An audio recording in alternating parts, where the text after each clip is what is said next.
Well, some of you didn't want to show up here, and I don't blame you. I don't blame you. Did you see my boy last night, Josh Allen? Only 45 football plays. They annihilated the Miami Dolphins. Anybody who was going to take that Miami team, I told you flat out, don't take that soft-ass Hello Kitty football team. What are you, crazy? Week 2, National Football Show. Week 2, NFL. Week 3, college football. As we always do, we start the show off with big sales. And we are powered by our great friends at BetUS. Look, I told you, man, Bills were going to kill that team by 10 or more points. Miami is not a Super Bowl team. They are a playoff team. That's it. How you doing? How about this? Josh Allen only needed 45 plays to have his football team put up 31 points. And here's something else. Just to put the point to you now, he's 12-2 versus Miami. He's 7-0 on Thursday night games. And he's officially, since 2020, 50-18. 50-18. Try that shirt on again. He's 50-18. And to make it even better, since 2020, to start your career, your first 7 years, Mahomes is the only person in pro football history with more touchdowns. 231, Allen, 226, Mahomes, 225, Manning, 225, Peyton, Dan Marino. Those are Hall of Fame guys. Hall of Fame guys. We're not talking about getting to a Super Bowl and looking like shit for the last year and a half. We're talking about a guy who carries football teams.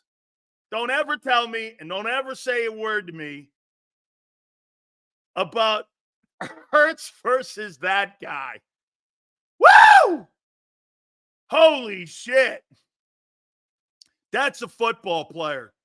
He's 50, 18, and 0 since 2020. This guy's incredible. And get this, he does it by himself. He doesn't have Devontae Smith. He doesn't have A.J. Brown. He doesn't have a great offense. When I'm talking offensive line, Hurts has all the accoutrements, and he can't do shit with it, basically. We're going to talk about what he said today, or what he said at his latest press conference. We'll hit on all that shit. How you doing? Woo! Now let's get to something that's important here, and that's the injury to Tua. I'm not in that camp. That's going to sit here on the air until Tagovailoa to retire. Hey, it's one thing when you're 60 years old to say, would you do it again? You'd have some consideration for some of the things that you did. But at the end of the day, would you go back and sacrifice your life once again when you were younger to play football? Yeah. Football players sacrifice their families, their friendships. It's not easy to play that sport. Whoever in a million years thought playing pro football was safe? It's not. Of all people to hit him, too, Damar Hamlin knows it as well as anybody. Guy who died twice on a football field in Cincinnati. There he is again. The story can't be more poignant than that. A guy who almost died twice is the guy that hit him is back on a football field playing ball. So when you answer that question or ask that question, should Tua retired? Why don't you ask Damar Hamlin, who actually died on a football field, if he would quit? There he was. The guy that hit him. There's the storyline. The answer is no. Xander's right. He said something to me. He goes, when does it get to a point? It doesn't get to a point when you're 25. He goes, he's got the money. That's not, you don't play the game for that. The rewards of the game are given to you because of your great talent. Nobody can sit here. And most of the people that want him to retire, that are media people, have really never sacrificed anything in their lives. They have no idea what it takes to play that game. Brain damage? Would he look at JM? Brain damage? So fucking what? Nobody cares when you're 25. Tom Brady sacrificed his family for a shitty year in Tampa. Damar Hamlin is back on the field and he died twice. Why don't you just look at the examples instead of your stupid opinions? Martin goes, that's selfish. No, it's reality. And it is selfish. Wait a minute, Martin. It is selfish. Who said football players weren't selfish? They'll put the game above their families. They put the game above their family. They put their game above fucking CT. They don't care about that shit. You miss it. You don't understand it. You never will. Most of you that will sit in here and say that stuff never experienced anything like that. You never experienced it. You have no idea what you're talking about. Would you go back and do it again? Yeah. Funny, there was a guy that so many people probably remember, go back in the day, Mike Utley, who was paralyzed on a football field, was asked if he'd go back and play the game again. He said, of course. Darryl Stingley, who was a wide receiver for the Patriots, who was paralyzed by Jack Tatum, was asked the question, would you go back and play the game again? Yeah. Are they selfish? Yeah. And tell me something we don't know. You see, what I'm going to tell you is I get both sides. You're not wrong. None of you are wrong by saying, Dan, at 60 years old, do you know that game and things in that game? Yes. The helmets, the bullshit that the doctors tell you. You're not wrong. That doesn't matter when you're 25 years old. It doesn't matter. Whatever years, I'm not reading anything that you guys are saying right now because it doesn't matter. It has no bearing on how a young 25-year-old football player thinks. It has no bearing. You're talking as an adult, most of you in here. Those guys are all selfish.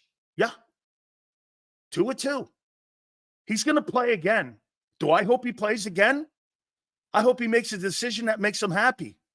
And once again, dying on a football field? You know how many people would say that's the greatest place to die? Some of you would go, Sills, die doing what you love. That's the mentality you have to play that game. Some of you don't want to hear this. This is the dark side of the NFL. This is when you pull the onion back. The drugs you take to get on a field, the cortisone shots, all of that shit. What, you don't want to hear it? The game takes a lot from you. It takes your reasoning. It takes your health. It takes your mental place where you are in your mind away. Look at Joho telling Tua to retire. He wouldn't listen to you because you know why, Joho? That's a quitter's mentality. These football players don't have quitter's mentality. And by the way, the difference between Tua and Joho is this. Tua will put his life on the line. Joho wouldn't to play that game. There lies the difference. Some of you don't want to hear this. This is the show that tells you this. I've seen guys absolutely blow their bodies up into kingdom come. I know people who can't walk. Joe DeLamalore has to get blood transfusion every month. Ask him if he'd do it. He'd do it again. He'd do it again.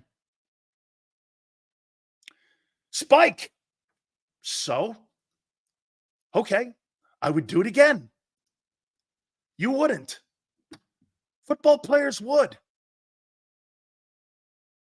Most of you don't want to hear it. Get this. Sorry, dude. I didn't mean to tell you the truth about the players that you love watching. Fuck you too. No one cares that plays that game. Hey, Richard, fuck you too. That's what a player would say. That's what he would say. You don't want to hear it. Here's the cold facts. Hey, when you're 60 and you're banged up and your body hurts and you can't sleep for more than 2 hours a night and you have to go to bed taking medication every night, yeah, shitty. I haven't had a night's rest in 10 years. I'm going to walk with a cane probably in 3 years. Okay? I'm probably going to have my hip replaced and a knee replaced. Do it again. Do it again. Would you think I was going to come out here and be one of the rest of the guys that are sitting there telling people to tell somebody else how to live their life? Holy shit, our country is so ass backwards. You can't tell a person how to live his life, nor can you recommend it. This goes exactly into the one thing that I despise the most about our political people today and how our news companies deliver the news to you. Try to tell you how to live your life. If Tagovailoa wants to get back on a football field, that's in his power. It's his decision, no one else's. Do I like the way that Mike McDaniel handled himself? Absolutely.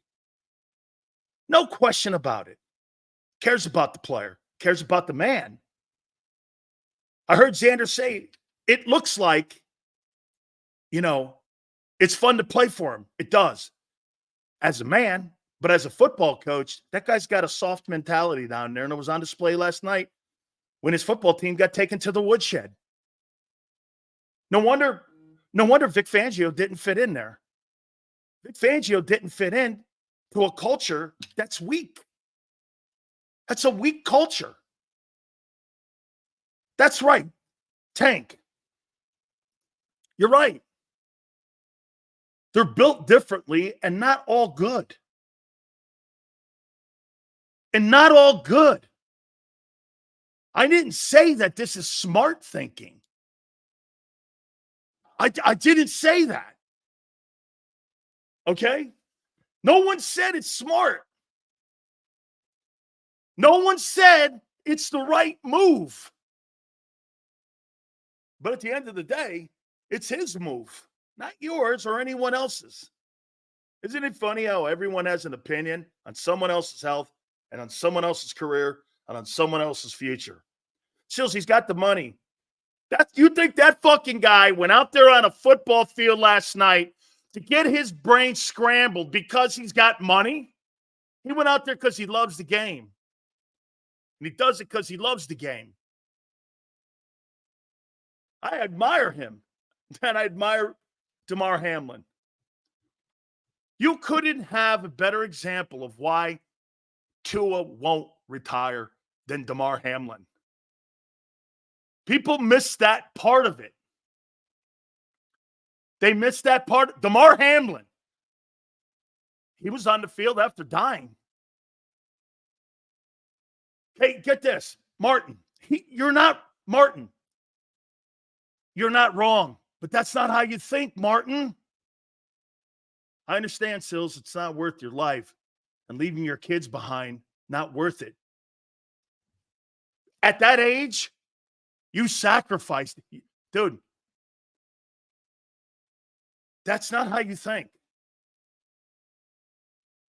Because you think when you're younger, I would give up my kids and my health.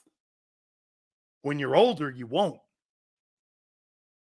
When you have more maturity, more understanding. Dude, the last thing to go in an athlete is his heart. His body's the first to deteriorate. Okay? But the love of the game never leaves you.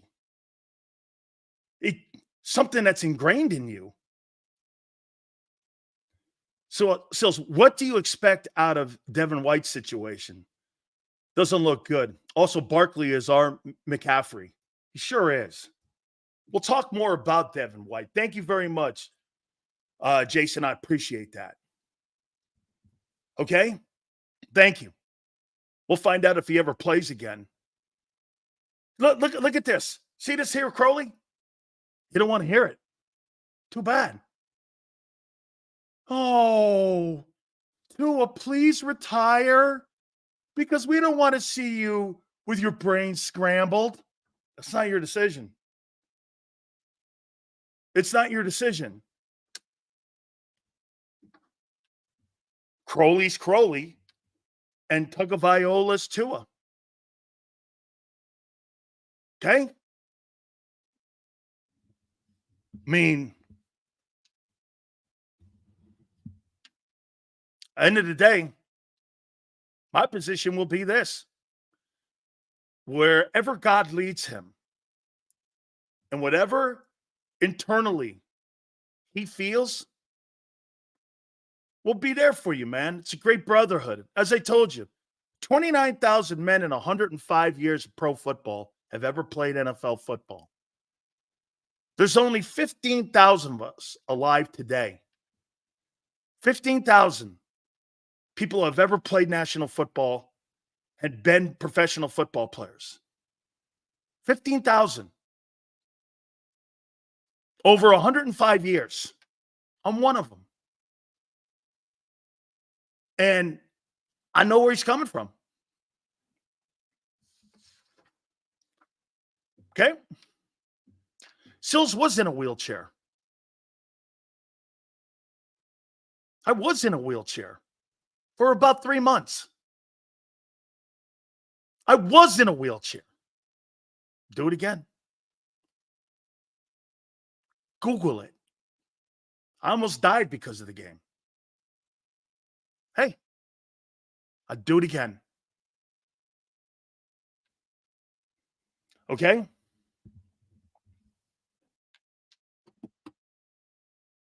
Once again, folks, it's without a doubt. This will be his decision. Not some guy, even my dumbass. So let's move on. And let's get back to the 50-18 quarterback. Holy cow. What a performance by the Bills. Their defense stepped up. Josh Allen. Holy cow is that. Hey, the reviews that he got last night, only 45. Do you understand what the Bills did? On 10 plays a quarter. Defensively and offensively, they annihilated a team.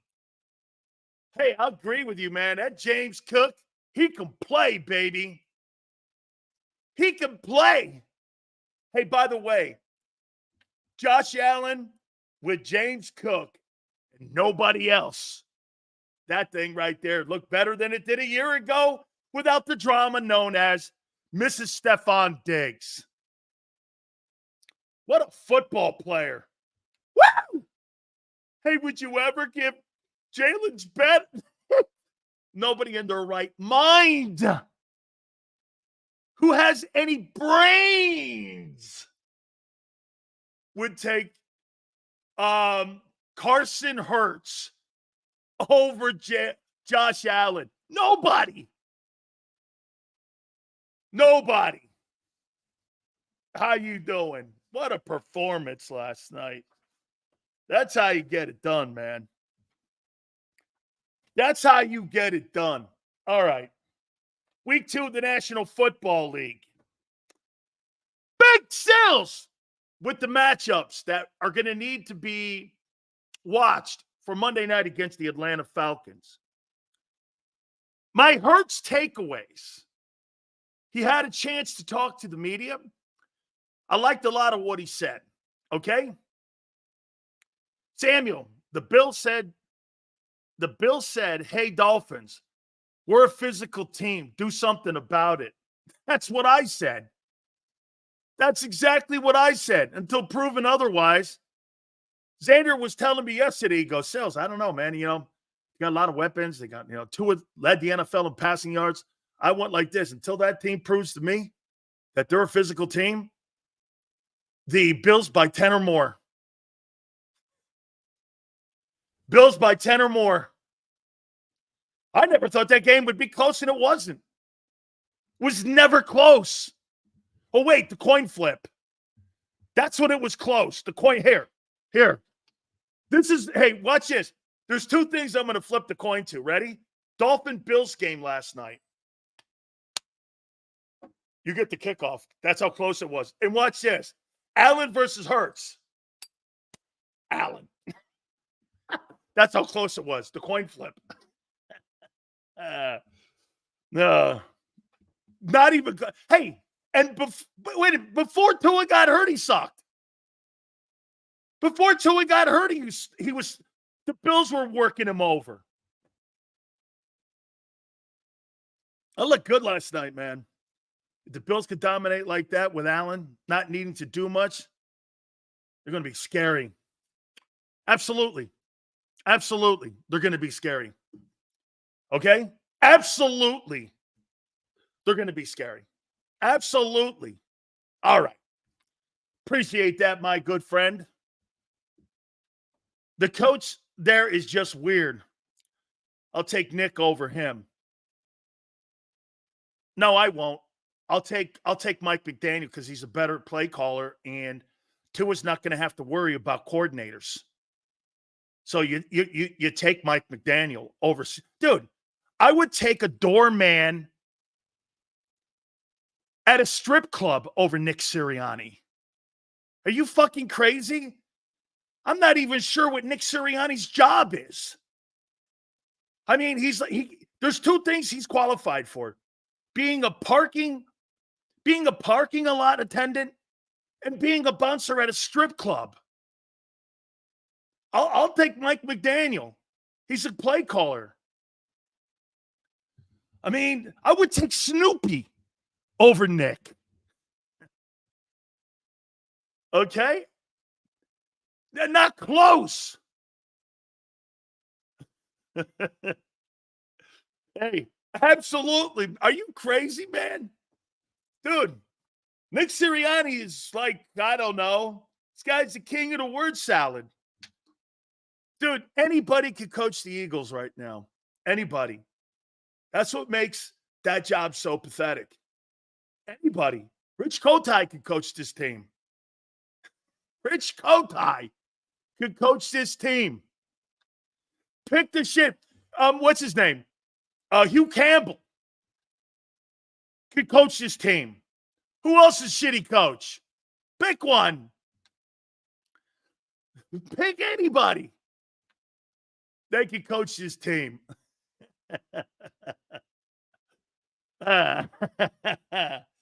Holy cow.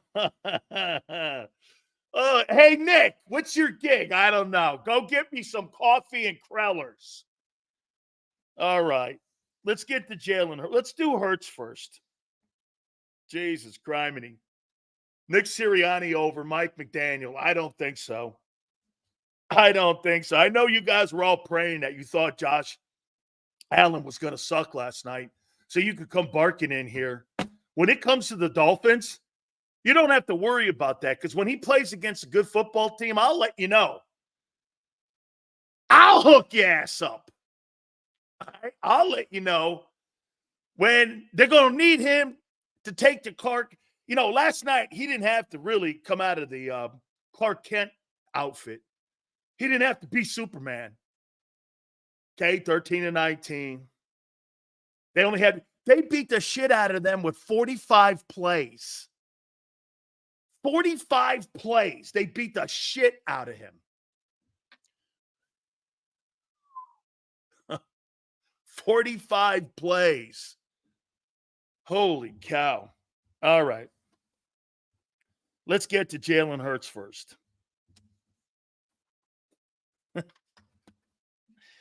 Oh, man. I knew my boy wasn't going to let me down. Jesse goes Tua got beat up. Hey, man, I'll tell you what, Sean McDermott, nice job on the defense. Good job. Please, guys, hit the like button. By the way, we are so thankful for you guys coming aboard each and every single day. I know there's a ton of options. There's a lot of people out there that are doing what we do, but you guys own the show. You know, whether you agree with me or not, the one cool thing is that you guys come here and we go back and forth. Senor's dead on. Senor, do you not agree with this? Senor, until otherwise noted, until the Dolphins show any kind of physicality, they're not a Super Bowl contender. They're just not a Super Bowl contender. Thanks, Sam. I appreciate that. Very good. Okay? Thank you. Okay? And you wonder why Brian Flores didn't want Tua. Oof. That's a harsh reality. Brian Flores is right. It's hard to say this. It's hard to say this. Brian Flores didn't want him for exactly what happened last night. Samuel, it's hard for you to say that, and I know you're not meaning anything, but you're right. You know how I talked about players getting on the field? Okay? You know how players getting on the field? Well, that's exactly what happened. And you're right. That's why he didn't want him. Okay?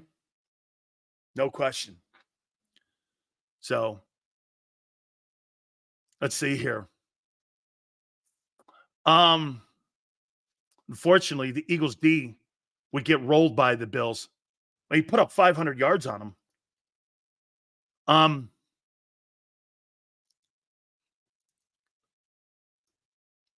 Sills, Chop Robinson looked great, man. Kid's got power. Needs to be a little bit more productive, though. Needs to be a little bit more productive. Let's get into Jalen Hurts. I thought there were some really good things that he said. Listen, right out of the gate, though, tell me if you think that this is a shot at the previous regimes. I'm not saying Shane, but tell me if you think that this was a shot at Nick and maybe even Brian Johnson or some of the other people that have been in the building offensively. He said this, hey, man, I trust my coaches.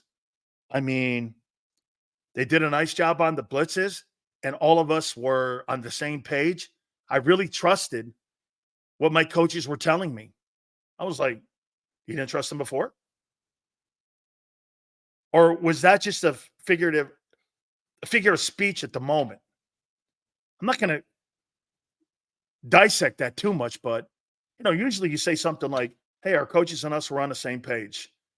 And it was really great. We had a great connection picking up the blitzes. And I thought we really did a really great job. Instead, he's like, I trust my coaches. What, you didn't trust them before? You didn't trust Nick and what Brian were doing a year ago? Or Kelsey? Is that, or do you think, again, it's just the way Jalen, it probably is the way Jalen talked. But I thought he was right out of the gate. He's like, I trust my coaches and communication was good on the blitzes. Trust my coaches. That's insinuating you didn't trust them a year ago. Cam Jurgens. I like how the Philadelphia media doesn't want to really. I'll tell you one thing about Jalen Hurts. When he talks to the media, I think he intimidates them a little bit. What do you mean by that? I think Jalen intimidates some of these guys. And they're afraid to go like with a straightforward question. Like this is how they asked the Cam Jurgens fumble question. Hey, how do you think the communication with you and Cam went in the game? Instead of asking the question, was that a communication issue on the fumble? They were afraid to ask the question. Okay? They were afraid to ask the question. I think he intimidates these guys sometimes. Watch Mike Dub Sirianni. Wisconsin in Hurts' ear. Oh, if that's the case, that'll change. If that's the case, that'll change. He likes where they are right now. Cam Jurgens and Jalen. He was asked a question about the secondary of the Falcons. He said that Justin Simmons and Bates are spectacular players. We're going to have to know exactly where they are at all times.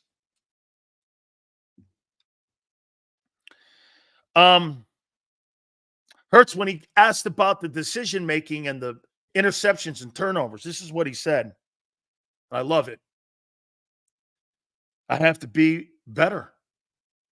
It's on me. That's the first time I've ever heard Jalen Hurts take accountability for things. Hey, I got to make better decisions. Some of the decisions that I made in the game, it was on me. I've got to be better. Okay? Great. Knowing your mistakes or saying you know your mistakes. I've never heard him talk like that. Maybe that's the influence of Kellen Moore too. Hey, Jalen, it's not a good decision. Maybe it's not a good play call in that situation right there, but Hurts is probably like, you know what? I got to say this. Maybe Hurts feels more comfortable being Jalen Hurts, having Kellen Moore as his OC than Nick, and he feels more comfortable with it. Because I thought he answered the questions pretty good here. He said this on his misses, and the guys that were open, he goes, those are my mistakes. I've got to see it better. There's no doubt about it. You know, I thought it was really a great press conference for him. Because remember something, he won. At the end of the day, he won. Guys, please hit the like button. I appreciate you guys. He was asked about Saquon Barkley. He's a great player. And it was on display. And he really had a great night.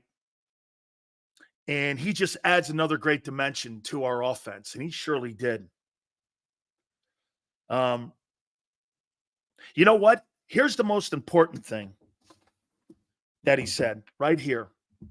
On the communication between Kellen and him in game. This was the most important thing he said. First game, we learned a lot about each other. More so than anything we did in practice. See, it's a double-edged sword how the Eagles go about their exhibition season. On one hand, they're right about having available players. Another issue in that they're wrong is they really don't get a chance to work on this communication. You know what he said, too, that I thought was interesting?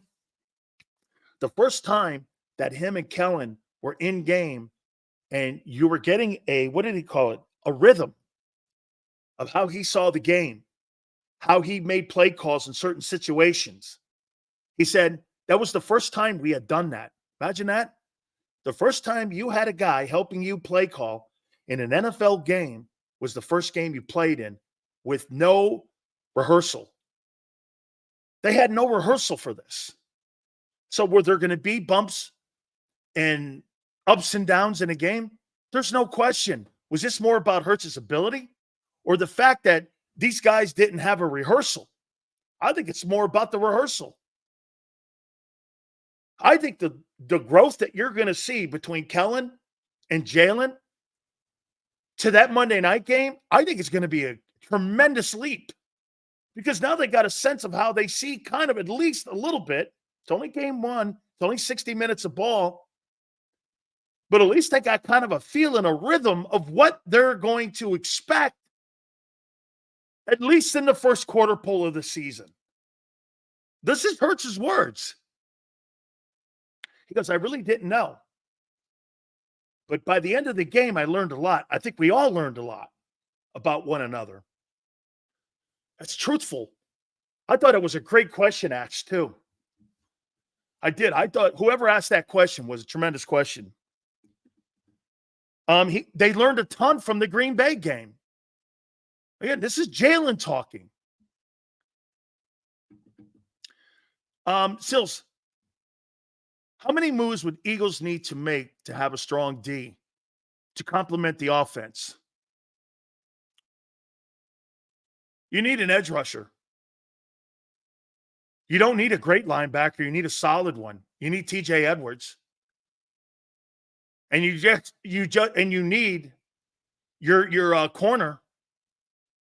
In my opinion, you need your corner just to get more reps. But I think you need an edge rusher. Brian, here, let me tell you the moves that would have made you better this offseason. Xavier Howard, Brian Burns, and Patrick Queen would have made your defense a Super Bowl defense. And then you would have had it on both sides. You didn't need Jahan Dotson. Okay? We'll see how that Barkley move works out. Remember something. Great first game. It'll mean nothing if he misses 10. It'll mean nothing. That game will mean nothing if he's not there for a set. Hey, now that we see what Barkley's ability is, it'll mean nothing if he's not there for 15 games or more. It'll mean nothing. You know what you'll be saying at the end of the year if he's not there for 15 games? What could have been? Okay? What could have been? You know, instead of extending A.J. Brown, where you had another 2 years on his contract, you could have hung in there for a year, use some of that money to bring in Brian Burns or to get Queen in the building. Then again, the Eagles don't do that. It's not what they do. They're not going to spend $15 million on a linebacker. They're not. They're not going to spend $18 million on a safety. They're just not going to do that. So again, you asked me what I thought would help. I'm not going to take a project in Bryce Huff. You know what? John McMullen is really high on that guy. I was never. You know why? He's not a frontline player. Vic Fangio knows that. He is not a frontline player. You mean to tell me after 2 months in a game, you haven't separated yourself yet? Really? You haven't separated yourself. You've been in the league 6 years, and you haven't separated yourself. That's a stupid move. This is a stupid move.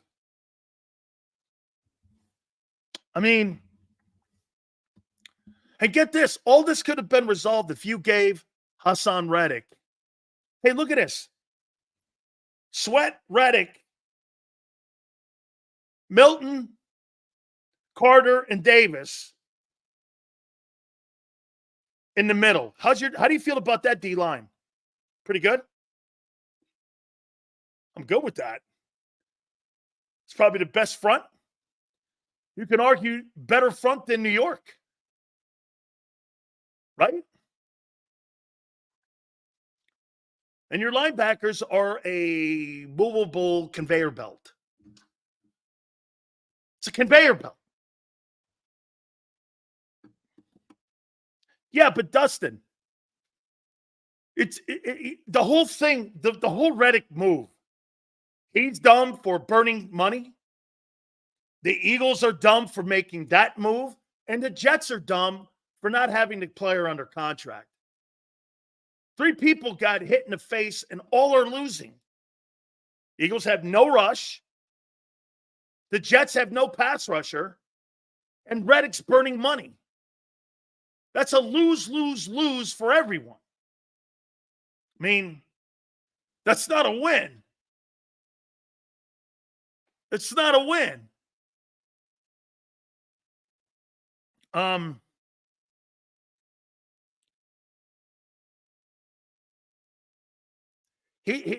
didn't realize he didn't know Nick Foles.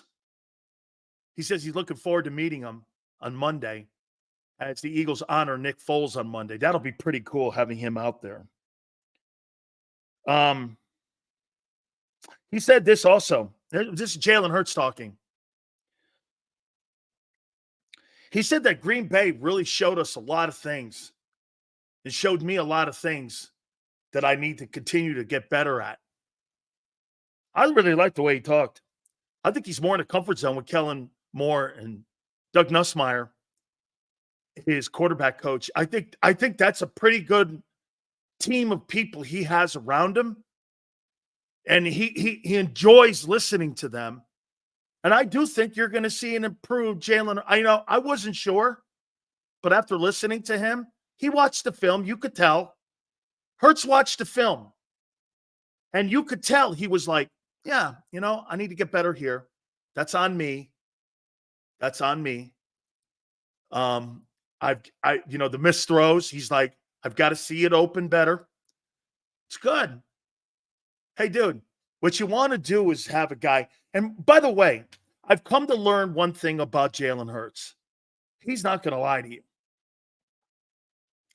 The organization will lie to you. You want to know what's going on in your team? You listen to Jalen Hurts. You listen to him talking, and you're going to feel you know what the truth is about what they're doing. Okay? You're going to get you're going to get the truth on what he's saying. Okay? You are.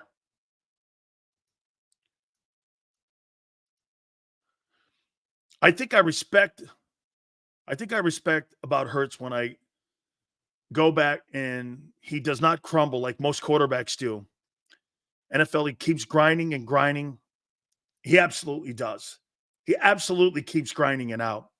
Shit, Green Bay beat the piss out of Dallas 6 months ago. I think Green Bay's a good team. Okay? I think Green Bay's a good football team. Like the offense being 95% new, he was dead right. He was right. When Hurts told the truth, you had a baby on what he said about Nick. No. I had a baby on the fact that how the organization babied Nick. I don't give a shit about Nick Sirianni. Quite frankly, Nick Sirianni as an Eagle, I don't care. I care about Hurts getting better and the development of Jalen. Dude, you're not going to win a Super Bowl because of Nick Sirianni. You're going to win a Super Bowl because of your quarterback. You're not going to win a Super Bowl because of your wide receivers. You're going to win a Super Bowl because of your quarterback. Plain and simple.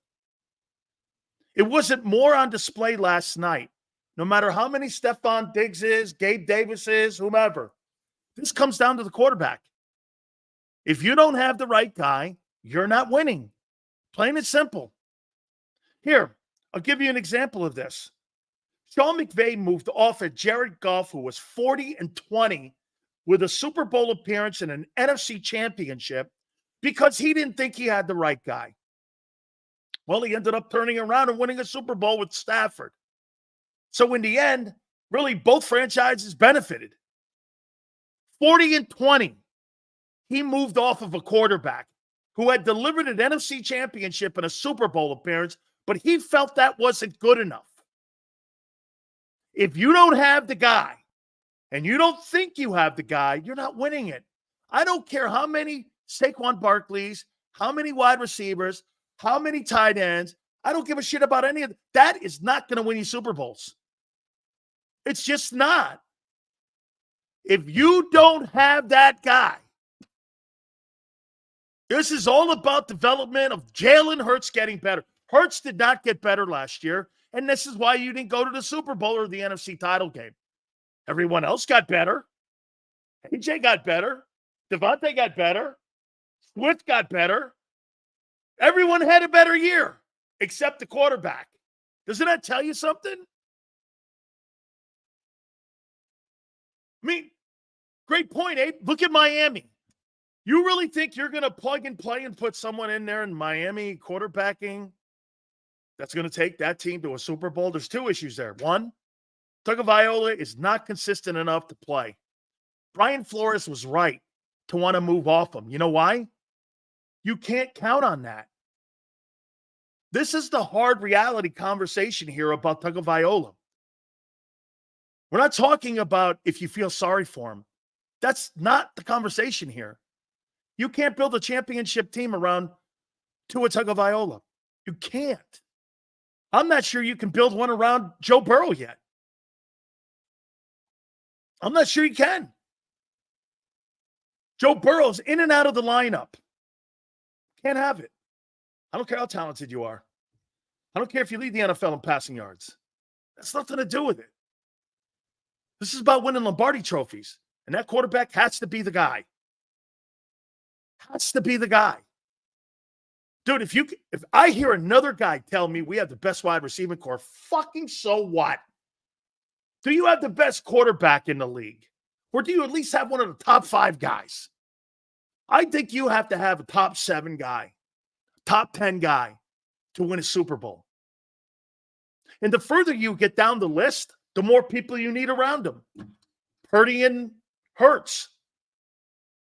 Dude, you actually think Jalen Hurts could win a football game with a running back and a decent tight end? No way. Nor could Purdy. Nor could Purdy.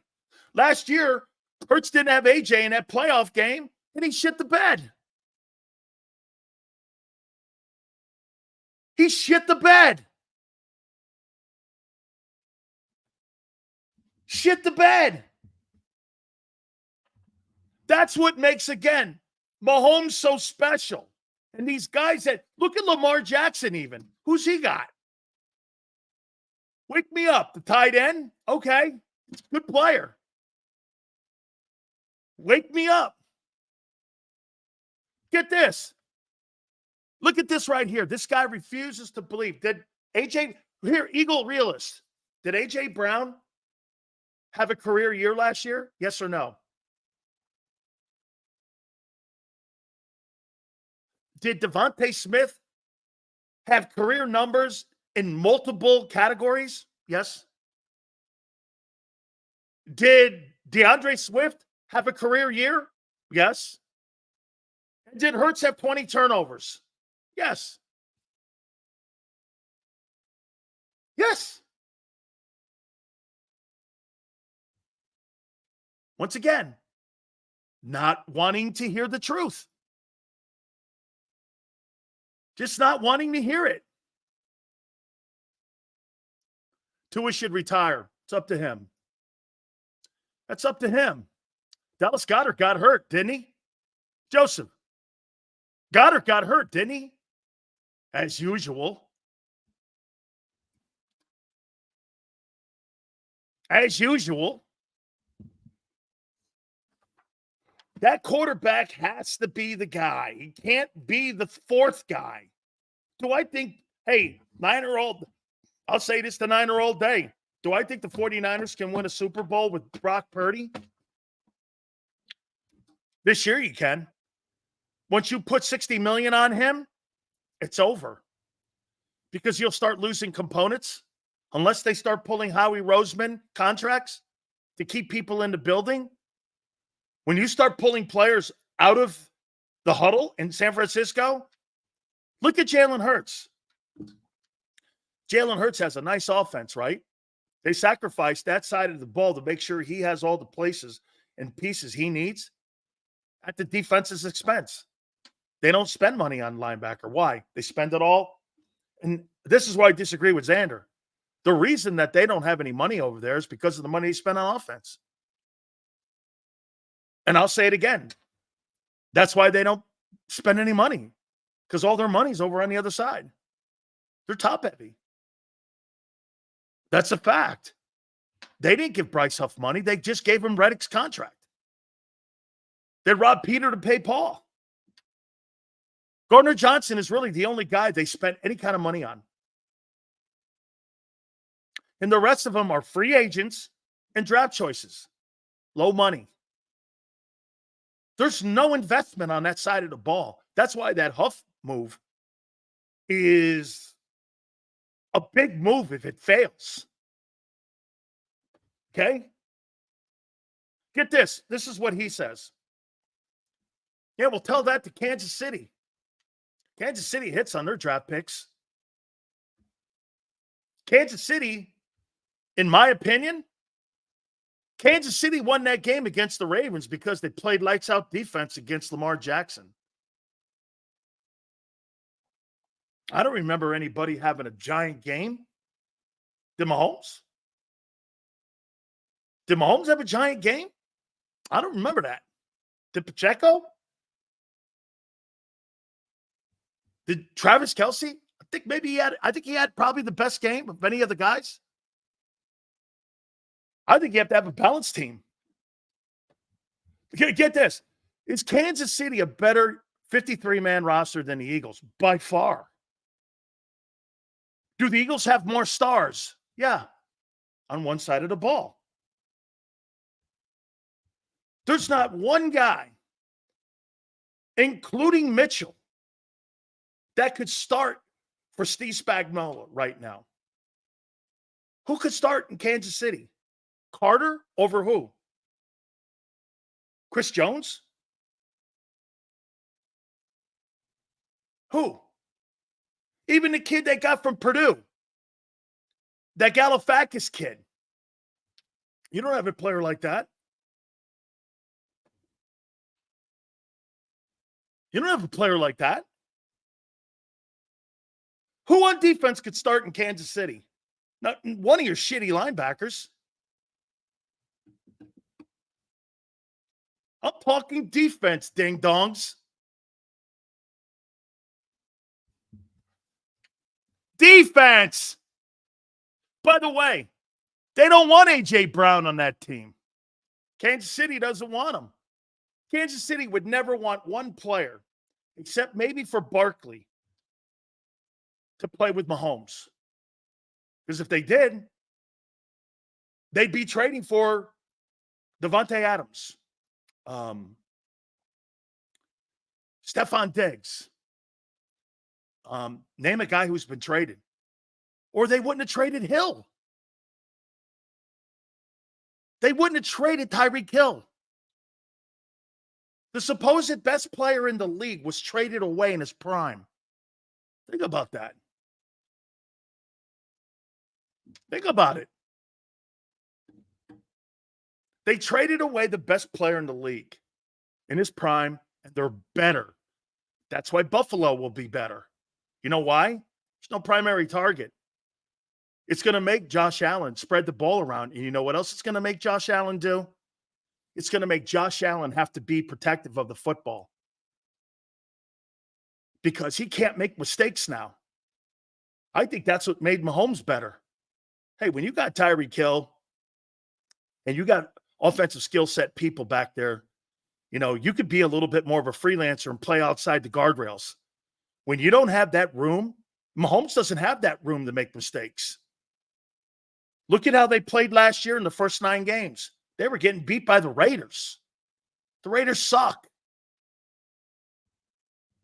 Okay?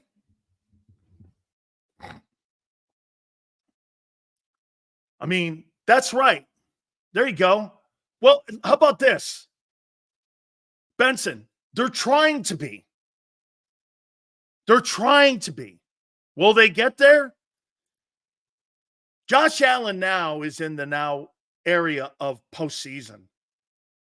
He's sensational. Now he's got to carry that into the postseason. He's a one-man show. I do love the dude Cook. I think they got a really good tight end. Okay? I think Barry's done a great job since taking over as OC in Buffalo. But they got to do it in the postseason. He's a special football player. Okay? He's a special player. Kansas City's good, but you can always count on them. Oh, Jesus Christ. Okay. If Hill, where is that? They don't need him. Get this. Mahomes had one less interception than Hurts did a year ago. But Mahomes is always going to win in the postseason. Always. And he's going to throw for 4,500 yards. And get this. Think about this for a second, what JM just said. And then later on after the program, he'll write you a beatitude or some sort of manifesto of why this is probably right or wrong. He was breaking in brand new wide receivers in Kansas City. There's no Devontae Smith or A.J. Brown in Kansas City. And he had one more turnover or less turnover than Hurts. How does Hurts have turnovers when you have A.J. Brown and Devontae Smith? If Mahomes played in that Philadelphia offense, he'd have 65 touchdowns.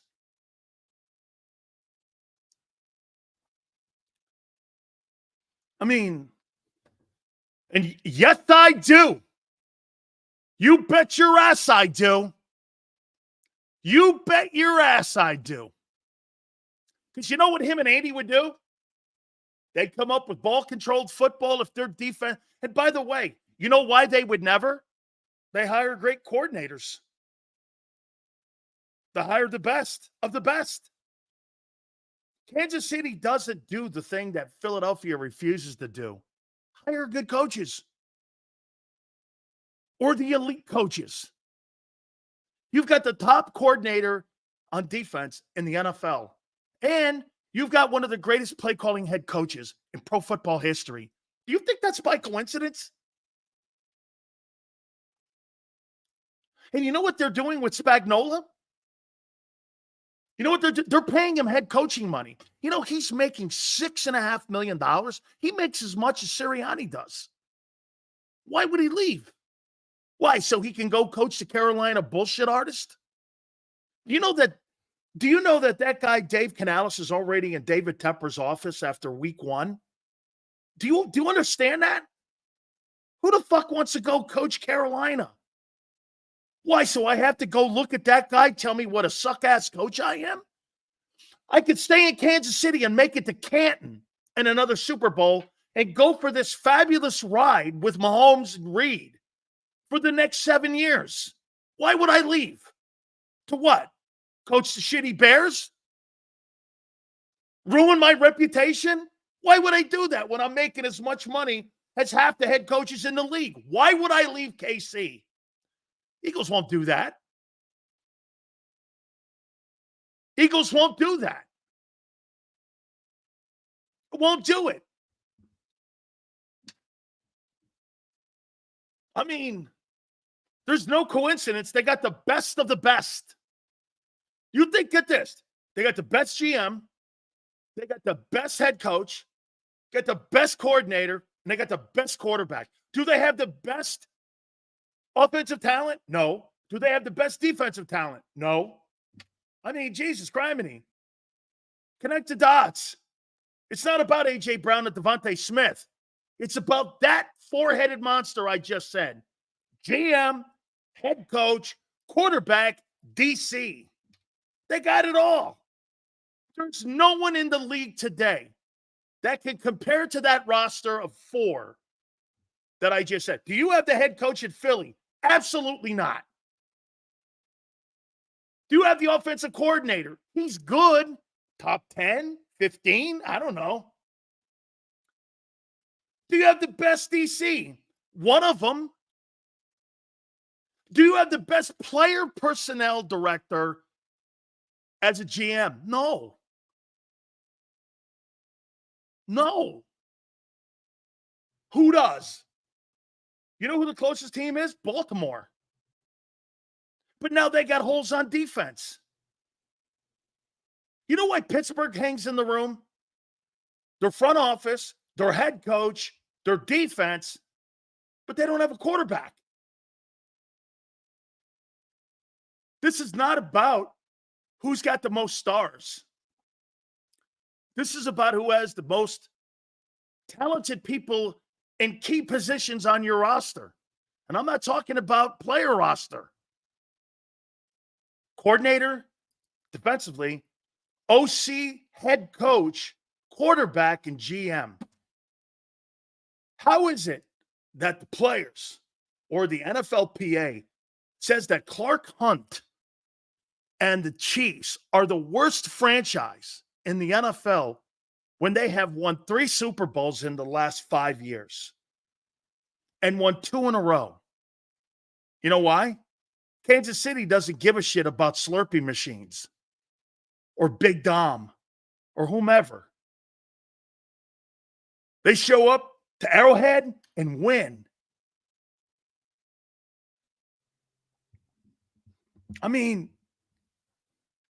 you can't get around what KC has. Did KC win with a lesser quarterback like Alex Smith? They did. Were they ever going to win a Super Bowl with Alex Smith? Probably not.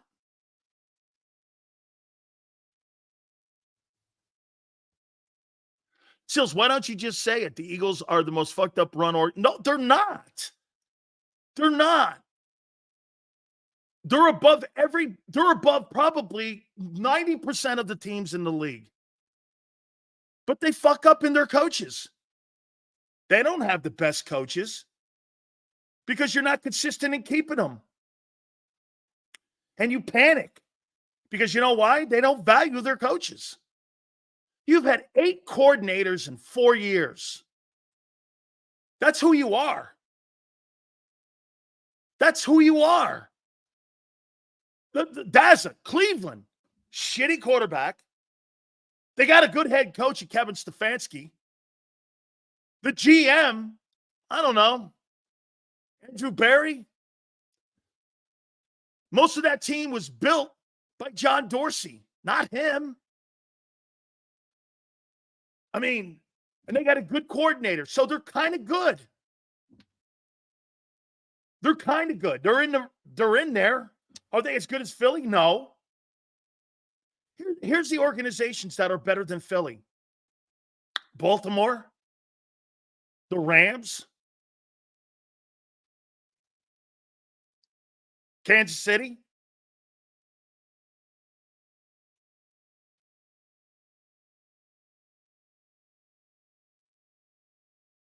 I don't think Tampa is.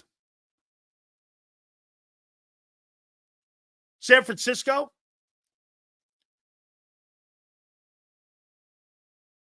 And Philly, they're 5th. There's 32 teams. You're good. Detroit, JM, I want to see them consistently win like Philadelphia does. I mean, do I think they're a one-year anomaly? I don't, but I want to see it. Okay, I want to see it.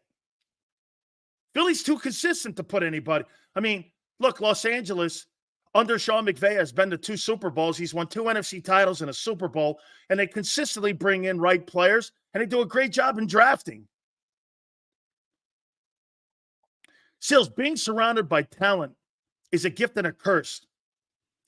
It would be hard for any quarterback to make those players better. All the quarterback can do with the talent level is make them more effective and efficient. It takes time, especially when you're going through coordinator after coordinator each and every single year, terminology each and every single year. There's nothing wrong with being one of the top 5 organizations in pro football. There's 32 teams. And if you're one of the top 5 organizations in pro football, we're talking about this much to win a Super Bowl. Again, that's where this conversation always goes to. Okay? Hey, by the way, when that guy Johnson leaves Detroit, is Jared Goff going to be a good football player next year? I don't know. I don't know. I have no idea if that guy's going to be a good ball player. He's going to have to go through that again. Jared Goff has had one thing that Jalen Hurts has not had. He's had spectacular coaching around him, all except for that bullshit artist, Jeff Fisher. He's had Sean McVay and now the coaches in Detroit. You think there's any coincidence that he wins like that? He just got a $53 million contract extension. You think there's any coincidence to that he gets better coach? Get this. You want to see the guys who get better coaching than Jalen Hurts? Jared Goff, Brock Purdy. I'm talking NFC. You think there's any coincidence that those two guys are considered the two best teams in the NFC? I'm not saying Philly's not far off. But do you think that that's not a coincidence they were in the NFC title game? Look at the two quarterbacks in the coaching. Purdy gets Kyle Shanahan, and Goff has had McVay and that guy Johnson up in Detroit. Do you think there's any coincidence to that? Any coincidence?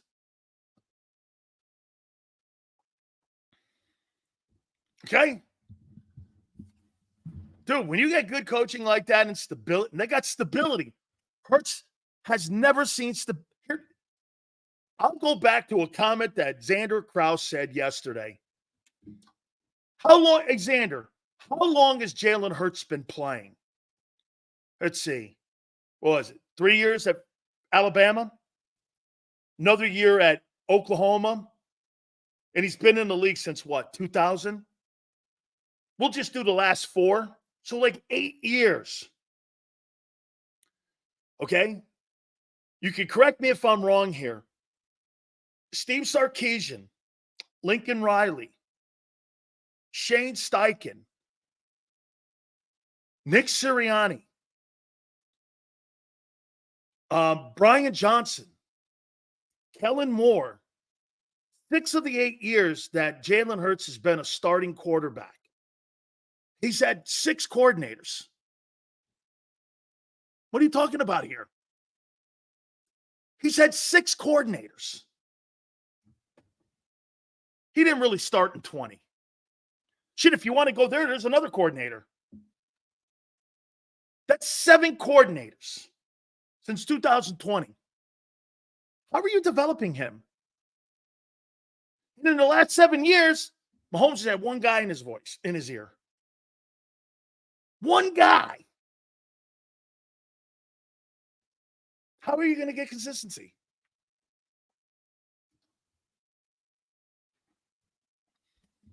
Rob says it's more about talent. No one ever said that Jalen Hurts was a great thrower coming out of college. That's why he went in the second round. That's why he was benched in Tuscaloosa. But he's developing into it. But you're going to get this his entire career in Philly.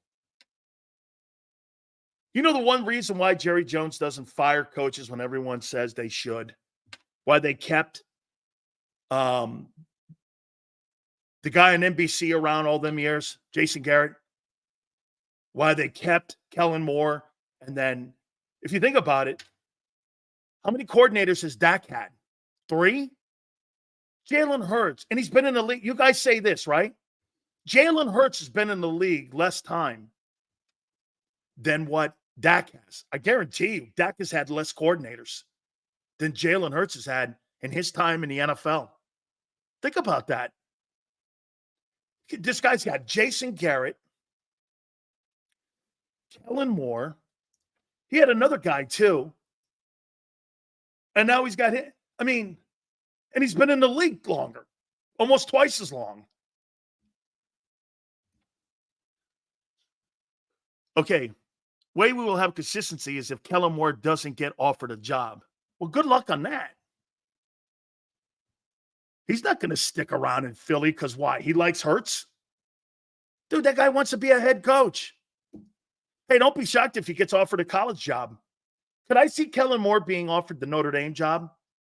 If Marcus Freeman doesn't do a good job, they lose a couple more games. They got a game this weekend against A&M.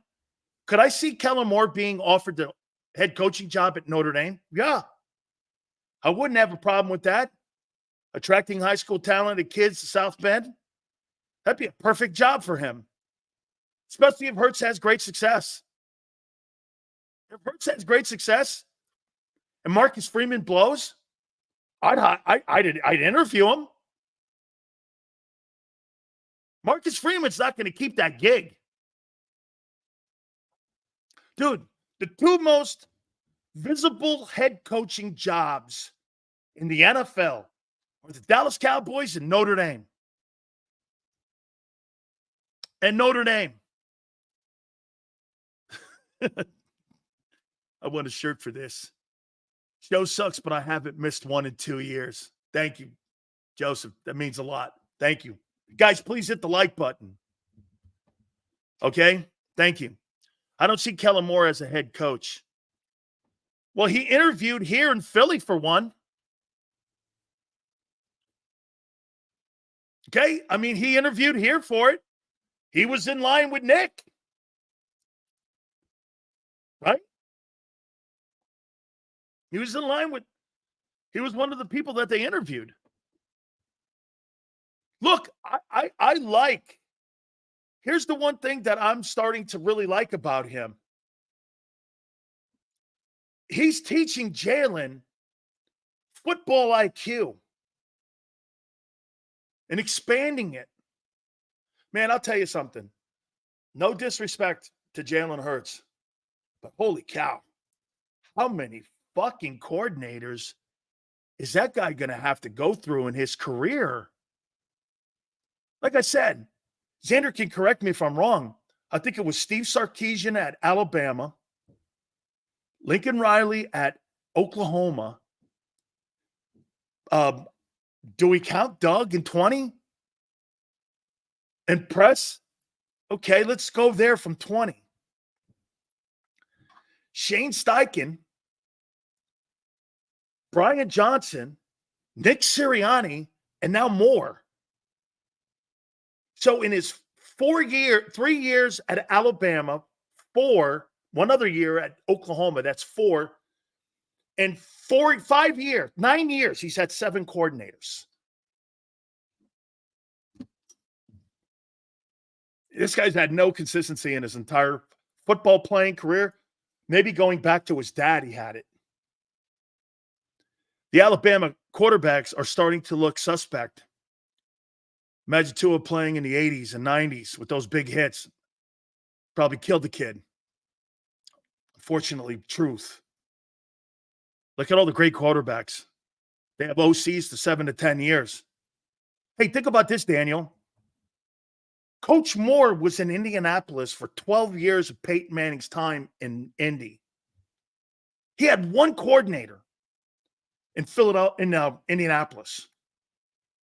His entire time, pretty much, outside of Moore, his first year when he threw for 28 picks, they brought in Tom Moore. He was there 12 years after that.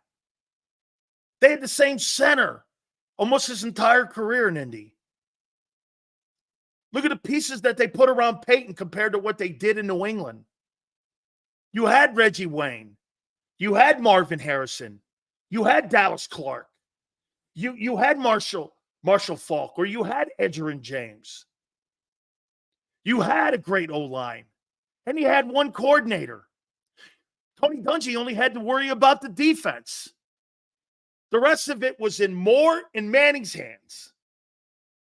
That's how they ran the Colts, and they still underachieved. I mean, shit, the guy in Pittsburgh won more. Think about that. Roethlisberger had a better career than Manning did in Indianapolis. He won more. Manning's a better thrower of the ball. So? He won 2 Super Bowls. Well, the first one, Sills, was more, it was more Jerome Bettis in the defense. Who fucking cares? Who cares? He gets credit for it. Who cares? You give Hurts credit for losing. He gets credit for winning.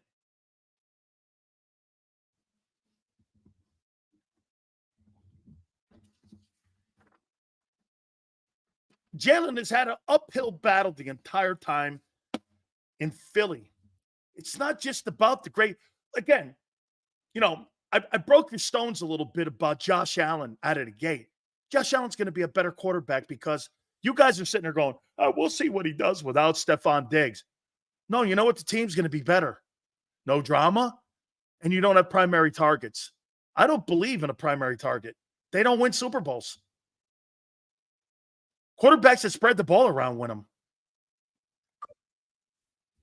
Those are the quarterbacks that win. I mean, Tyreek Hill did not have a big money contract when he won the Super Bowl in Kansas City. Can you name me another wide receiver? Mike Evans didn't make big money until this past season.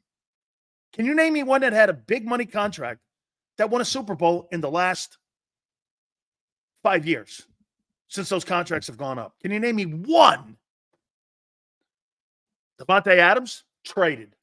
Stephon Diggs, traded 3 times. A.J. Brown, traded once. Tyreek Hill, traded.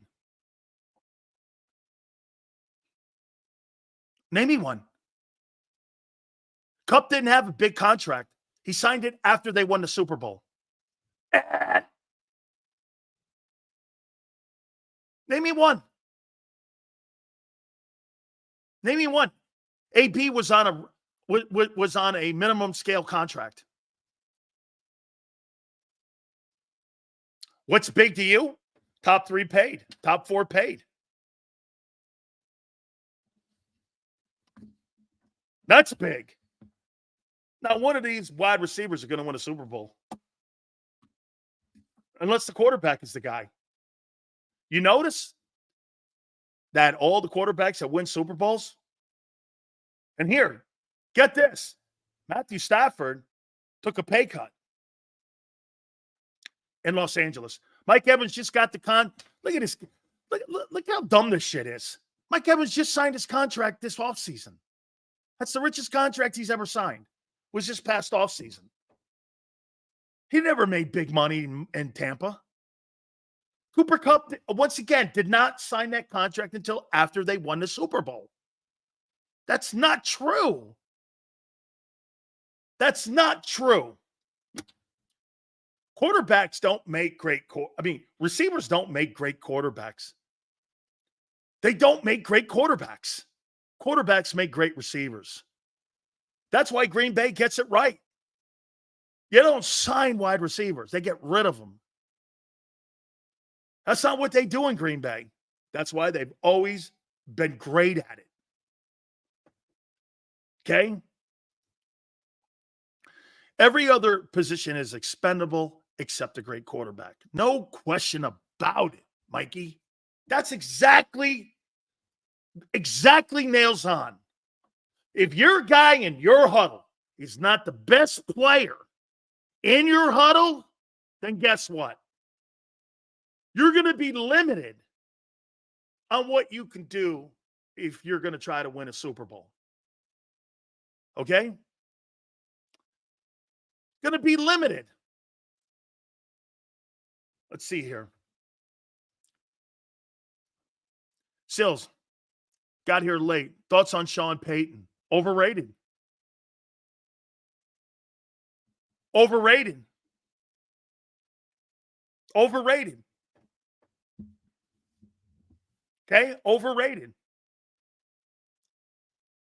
So let's do this. Let's take a time out here. We're going to get Xander on. Jason Cole, we'll talk to him about Tagovailoa. He's down in Miami, by the way.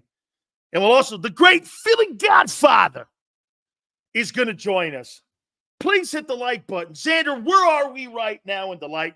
Boy, I'll tell you, man, that Josh Allen. Woo! Unbelievable last night. What a football player. What an absolute insane football player, man. Dude, 92. Come on, guys. Hit that bad puppy here, man. Got a ton of people in here, too. Appreciate you guys coming aboard here on a Football Friday. We're going to look at week 2 of the National Football League. And we'll look at the week. I can't wait to talk to the legendary Philly Godfather. Get this, Anthony. Anthony forgets the most important thing. He's 12-2 against the Dolphins, and now he's 50-18 since 2020.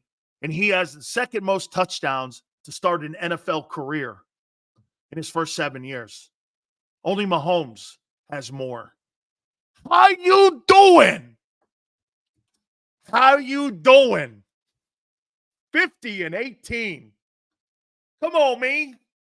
Hit the like button. Keep it here, National Football Show. He's blocked well and tries to cut through the middle. Oh! Your gut says Miami is going to win, and you should take the over.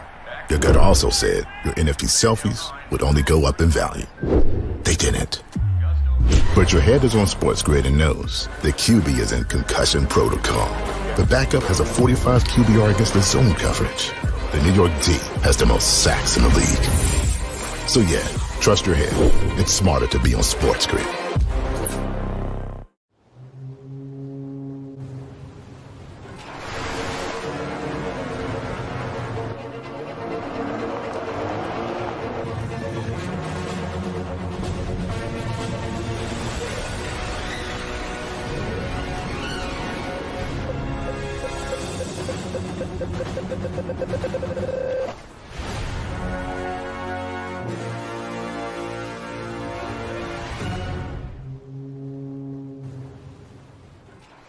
Score and save at Southeastern PA and Delaware with Colony Pools this football season, and let the experts close your pool with a custom Merlin safety cover in green for the birds. And if you join our Winter Watch team, we'll give you another 20% off, and Colony Pools will handle it all. Keep your tiles on your pool, not in your pool. Fly with Colony right now, birds fans. Visit flywithcolony.com. I get scared sometimes. Of a lot of things. Joining in. Decisions. The dark. The dark. But I once heard someone say, But as I always say, it's okay to be afraid. as long as you face the fear. And keep moving forward. Wherever you are in life, count on the name trusted in insurance for over 80 years. Independence Blue Cross. Hi everybody, my name's Jason Lombardi. I'm an inspector at DryTech. At DryTech we offer three major services, the first one being basement waterproofing. The second service we offer is foundation and structural repairs. And then the third service that we offer is mold remediation. If you feel you are having a waterproofing issue, give DryTech a call or check us out online.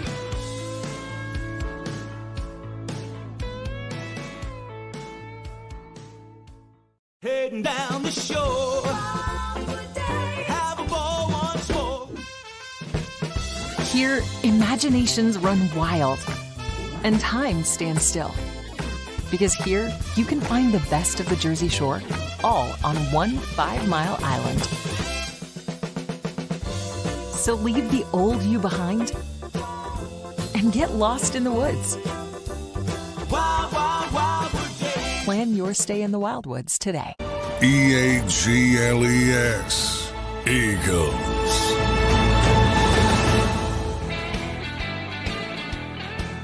Big Sales National Football Show. We got a ton of people over on Twitter right now. Over 1,000 eyeballs right now on all platforms. We appreciate it. Please hit the like button. How you doing? You want to watch a quarterback? You watch what you saw last night. That's how you win ball games. Defense, tough running. Quarterback doesn't have to be Superman. Man, what a night that was for him. 13-9. They only had 45 plays, and they put 31 points up. Do you understand they only had 10 plays a quarter? 10 plays. 10 plays a quarter, man, and they crushed them. 10 plays and 45 plays a quarter, they had 10. Quarterback with the second most TDs, and he throws for a shitload of yards, and he wins. How you doing? And he's a one-man wrecking ball. And he doesn't miss games. He's not hurt. You don't have to go like this. Well, you know, coordinators and what have you. He's just fucking good. There's no excuses for Josh Allen. Now, again, this guy has no excuses in the postseason. Look at Anthony here. Anthony sounds like Jeffrey Lurie. I hate how you won. I hate how you put 31 points up. You mean we couldn't score more? Who fucking cares? Win the game. Don't turn the ball over. Win the game. Don't come back out of it going, well, I missed 8 throws, and I'm the worst rated quarterback. What do you have, 137 rating last night, too? How you doing? And he has nobody on the team. Just him. Just him and another guy who rose with him and the running back. Man, hey, Josh Allen in Philly. Holy Maron. O-line and the receivers. Jesus. That guy throw for 10,000 yards. Holy cow. Good grief. I mean, wow.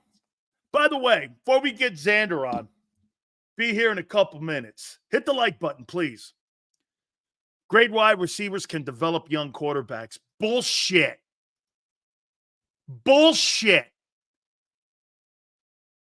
Joe Montana didn't develop. Jerry Rice didn't develop Joe Montana. Joe Montana developed Jerry Rice.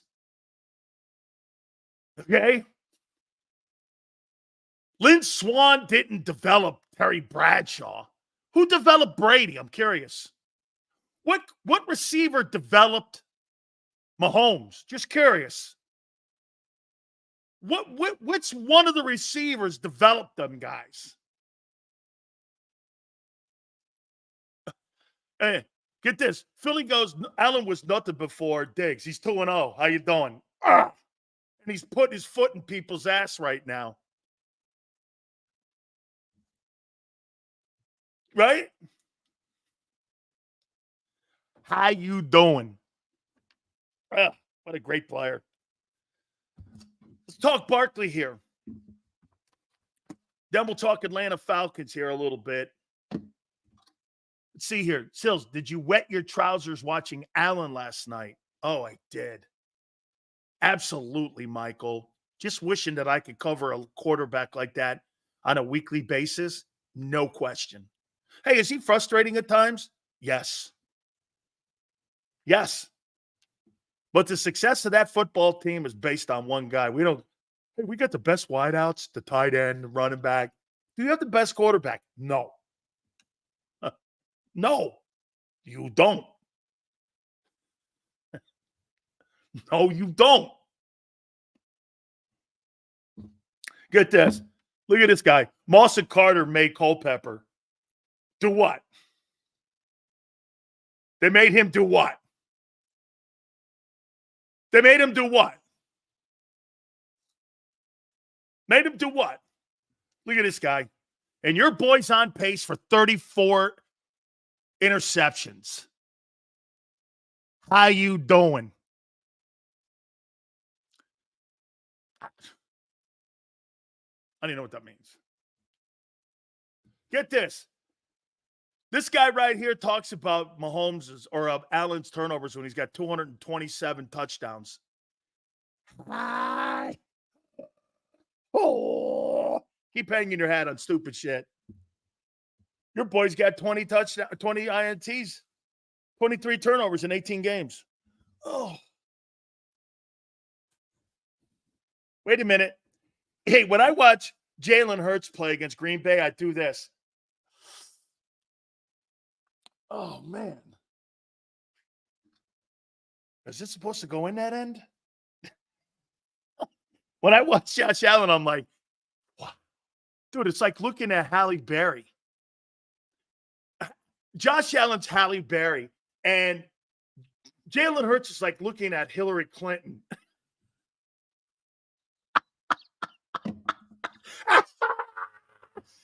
Like looking at Hillary Clinton in a two-piece. Look at that Josh Allen nigga. Look at that, man. I mean, that's like Halle Berry in the cat girl outfit. What about Hurts? It's like watching Hillary Clinton in a two-piece in a spaghetti thong. Oh, God, please, no image. All right, I got to clean my glasses off because this is going to get ugly. I'm sure of it. Yeah. Holy cow, man. All right. John McMullen and Xander are kicking ass in the morning show. By the way, we're mowing over right now on Twitter right now. We've got over 1,000 people watching the show right now. So we really appreciate it. Guys, please hit. It's like Jalen Hurts is Rosie O'Donnell in a thong. Let's bring in Xander. No comment, Big Cells. No comment at all. Oh, my God. How about this stat here, Junior? Mahomes, 231 in touchdowns. Allen, 226. Mahomes, or Peyton Manning, 225, and Marino, 225. He's on a list with Hall of Famers and legendary players for the first 7 years in his career. Congratulations. He's got good stats. Now it's time to win. He does win. He's 50 and 18 since 2000. Okay, he's never won the big one. He's never even made it to the big one. Okay. Well, you know what? When you have to go through Mahomes. Well, look, I'm not criticizing the player. I like the player a lot. I think he's the second best quarterback in the league by a long shot. I think he's that good. I don't think he's Mahomes' level, but I think he's that good of a player. But, You see what they're doing to him, though. They want him to spread the ball around like they do in Kansas City now. Look, he's a good player. Everybody can admit that when they watch him. The guy's a good player. But, I want to win Super Bowls, and he hasn't gotten there yet. So he's got to do that for me in order to get over the hump. But, yeah, he's a great football player. If you're asking me to compare him to Jalen Hurts, okay. He's a better quarterback. Don't worry. You don't have to, honey. You can. Xander, can you please help Sills off his knees with Allen, who hasn't been to a Super Bowl? Facts. Hurts has. Ooh, so Jimmy Garoppolo. Philly Ace. Appreciate it, brother. Wide receivers have the easiest job on the team. Let's be real. I don't know about that. I don't know about that either. Hey, first and foremost, man, all seriousness aside, guys, please hit the like button.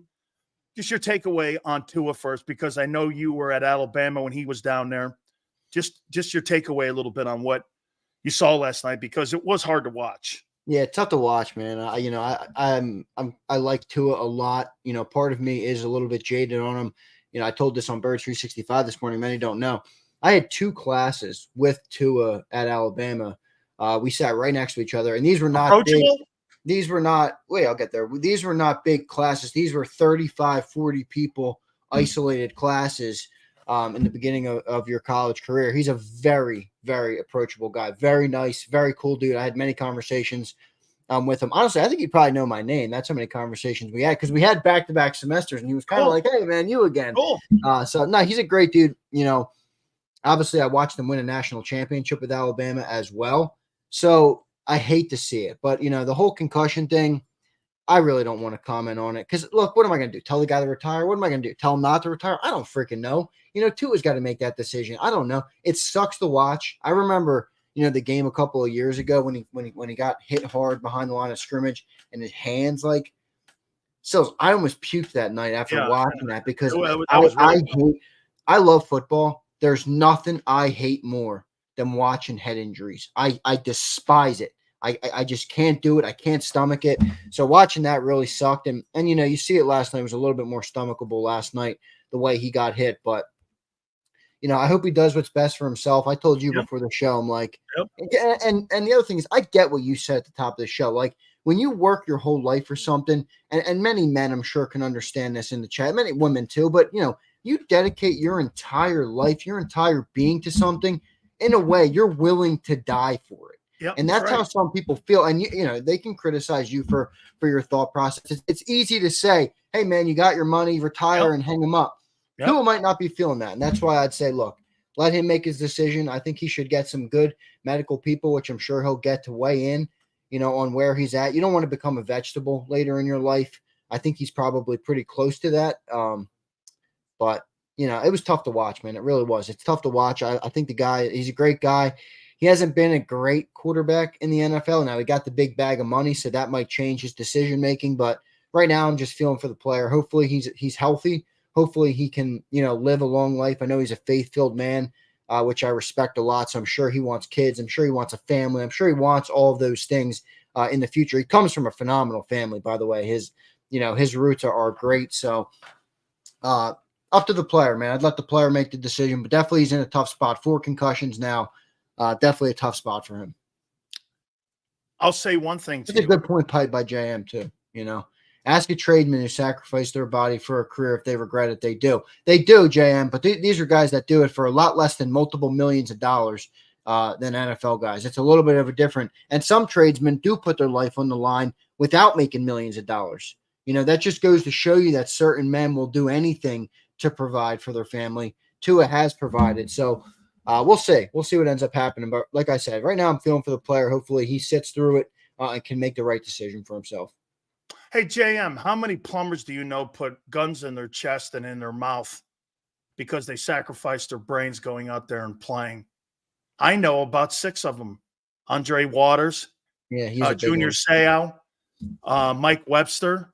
I know people that have put bullets in their mouths, and I know people who have shot themselves because of the love of the game.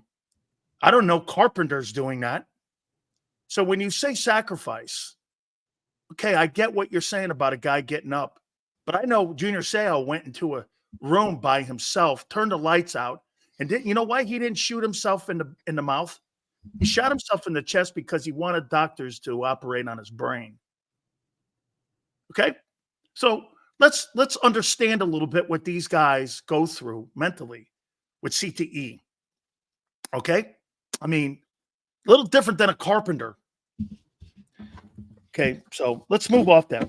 Now, let's move on to something that I said about that Dolphin team. Dude, unless proven otherwise, and I loved what you said too. I know Hamlin, I felt for him a lot. Yeah. Because and Xander, there's a guy right there, Damar Hamlin, is a prime example of what we're talking about here with, talking about with a guy who was dying twice on a field. There he was back on a field playing. Nobody was going to tell him to quit. Yeah, no, you're right. Look, I hear what you're saying, no doubt. I get the thing with this one is I understand everybody. It's a tough convo. I understand all points of view. I understand if you're like, don't do it. I understand your point of view when you're a player and you're 25 and you're, committed to your craft. I understand all points of view. That's why I said Tua shouldn't listen to anybody.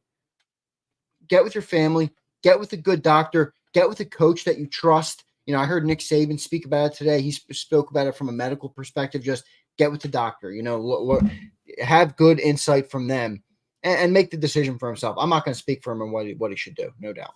How about the Dolphins being soft as molasses? I mean, yeah, they're soft. They're a soft football team. That's disappointing. Well, look, they were the ones that cried about Vic Fangio. There was like 6 players on that defense that cried about Vic Fangio last year. And just a couple press conferences here in Philly, and why they're crying, right? Oh, yeah. He doesn't pull any punches. If Bryce Huff was down there, he probably would have been crying too because, he's been ripping Bryce Huff a little bit. So that's Vic Fangio's style, and it does show you kind of the personality that some of those players have. But, it's Miami, baby. It's fruitcake city down there. Hey, doesn't this vindicate a little bit Vic and why people were saying that Vic wasn't? Well, yeah, I never thought that them crying about Vic was a big deal. I never did. I thought it was more of a big deal about them, not on Vic. I thought it was more about the Colts. Hey, listen, you said something earlier. No question, brother. It looks like he's a great dude to play for. But do I want him as my head coach? If my football team looks like and as soft as that, I don't know, man. I like the man. I like the human, Mike McDaniel. But do I like him as the head coach setting a culture? I don't know, dude. I see what you're saying. It's soft. Yeah, look, I see what you're saying. I said I like Mike this morning. Mike. I do too. I get why players like playing for him. He's always got their back, but that's a different conversation than if you're going to be a great football coach, and I do wonder if it's going to work. A lot of times coaches don't last that long. So we'll see what ends up happening with him. Look, here's what I will say about him. He's a great offensive mind, great play caller. So we'll see what ends up happening with them. But they are a soft team, no doubt. I mean, if you want to beat that team, all you got to do is punch them in the mouth. Yep. And you win. Let's take a look at first. Wait, before I do this, I saw WIP had him pull up 444 touches he's on pace for. That's Barkley. By the way, do I believe? No, That's I do amazing. not. It's not happening. However, I do think that they're going to – remember when we were getting ready for the start of the season, I said, Xander, I think they're going to run a lot of that offense through him. And maybe early on they're going to run a lot of that offense. As Jalen starts to come around and get on the same page, I thought it was interesting comments that he made about Kellen Moore. Hey, it was great to finally hear him in my ear. We kind of know a little bit more. We had a rhythm going. And when he said it too, they had a rhythm going in the second half. I thought the Eagles played better in the second half because there was more of a rhythm. So that I think they're going to improve a lot come Atlanta. But boy, I'll tell you something. I'm concerned about how, and going forward, what the usage is going to be on Barkley, because I think he's going to be an integral part of what they're going to want to do and how they're going to want to look as they get closer to the playoffs. I think there's going to be a scale back, but I don't think it's going to be drastic. They didn't pay this guy $12 million to put him on the bench or to ride Kenny Gainwell. So, I think they're going to, one of the injuries is just one of those things you just can't legislate. So, I think they're going to play him when they need to play him, and I don't think they're going to think too much about it. I would urge them to kind of lower the workload a little bit now and increase it as you get later in the year, as the games become, more important to get the seeding that you want, maybe win the first seed, get into the playoffs. You want Barkley playing his best football, after Thanksgiving. So that's what I would do, but it's the NFL, man. They're going to go out there and try and win every football game. And if that requires Barkley to have 25 touches, I wouldn't put it past them. I think they're going to do it, but we'll see what they end up doing. I don't think he's going to be on a pitch count. I really don't. Maybe they'll be conscientious about it and try and lower how many snaps. I do think it'll be week to week. Yeah, I do too. I think they'll try and scale it back if they can scale it back. But if they need to win a football game and they need Barkley to do it, they're going to give it to him. Or close out a game. Right. Last week, he got eight carries in the last drive, man. He only got 15 or 16 yards on those 8 carries. So, look, if they need to ride him, they're going to ride him. But you definitely have to be a little bit careful. You want Saquon playing great for you late in the season because, look, this team is not built to – we do not want to go 14-3 and then lose in the playoffs. Nobody wants that. I'd rather go 10-7 and march to the Super Bowl. So that's what I want. That's my preference. But we'll see what they end up doing with Saquon. You're right though. That pace that he's on, that's too many. And I think Saquon knows that, and I think Kellen knows that as well. Absolutely, guys. We're at over 1,100 people on all the platforms right now. We really appreciate it. If you guys can please hit the like button for us.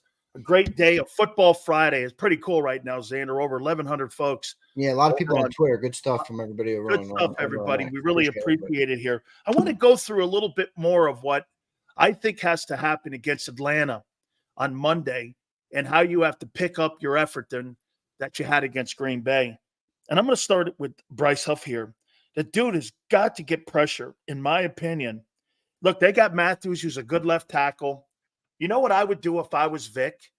I would do everything in my power, Xander, to move him around and move him and try to find matchup. Try to find weakness matchups. Put him on the weakest guy in the O-line. Put him on the other side. Who are you talking about, Carter or Huff? I'm talking about Huff. Carter is going to be double teamed.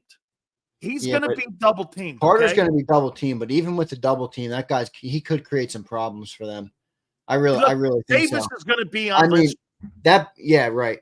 Because Lindstrom's pretty good, but that Bergeron guy on the inside. I mean, if Carter gets any time versus that guy, he is going to eat his lunch. And then, I think Dowman is that their center? Yeah. Yep. Yeah. He's not going to be great either. So, they're going to double him, and I think you're right. Lindstrom can probably handle Davis, pretty well. But we'll see, how they attack. And look. That right there is your 3 guys. That gives you a one-on-one with Bryce Huff. Get around the edge on the outside and get home, man. It's got to be his game this week. Also, Kirk Cousins has been a statue. It took away a lot of what Kirk does. Kirk has always thrived on rolling out a little bit, throwing on the run, not completely on the run like Jalen, but the play action. Moving the pocket. Exactly, moving in the pocket a little bit. He couldn't do any of that in week 1. He says his Achilles is fine. Well, it didn't look fine. So No. pray on that. Take advantage of that. Get some pressure up the middle to force Kirk, to be under pressure, and then you got to get home on the outside. So if they do that, dude, I think this game could be a blowout. I haven't given my score yet. Obviously, we're waiting until Monday, for the predictions, but I don't think if the Eagles show up, Nick Foles retirement ceremony, first game at the Link of the year. I think everything is for the Eagles this week, man. I think it could be an ugly game for the Falcons. Run Saquon late in big games and save him for January. I think that's kind of, Jesse, what we're talking about. We just missed the super chat, and thank you, Jesse, for your super chat. I appreciate it. Look at my man, Jacob. Here's Jacob coming in.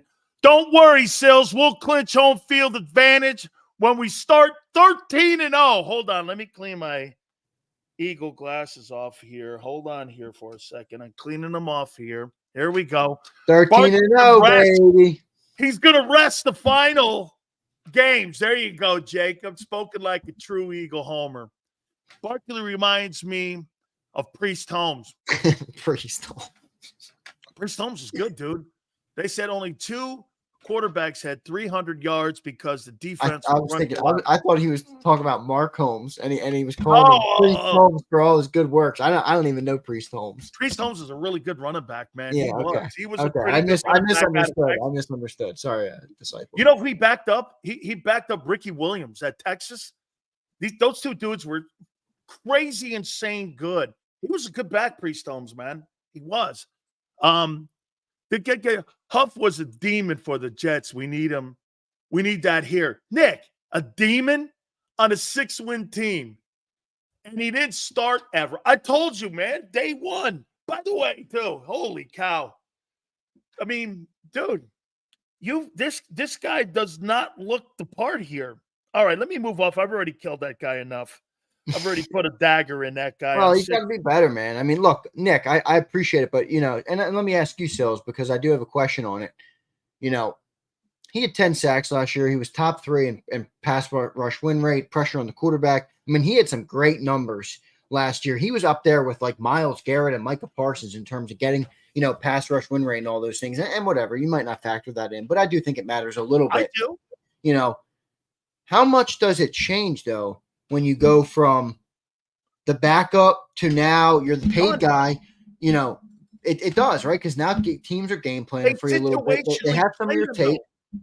Xander, they situationally played him. They put him in win situations for him and used his skill set.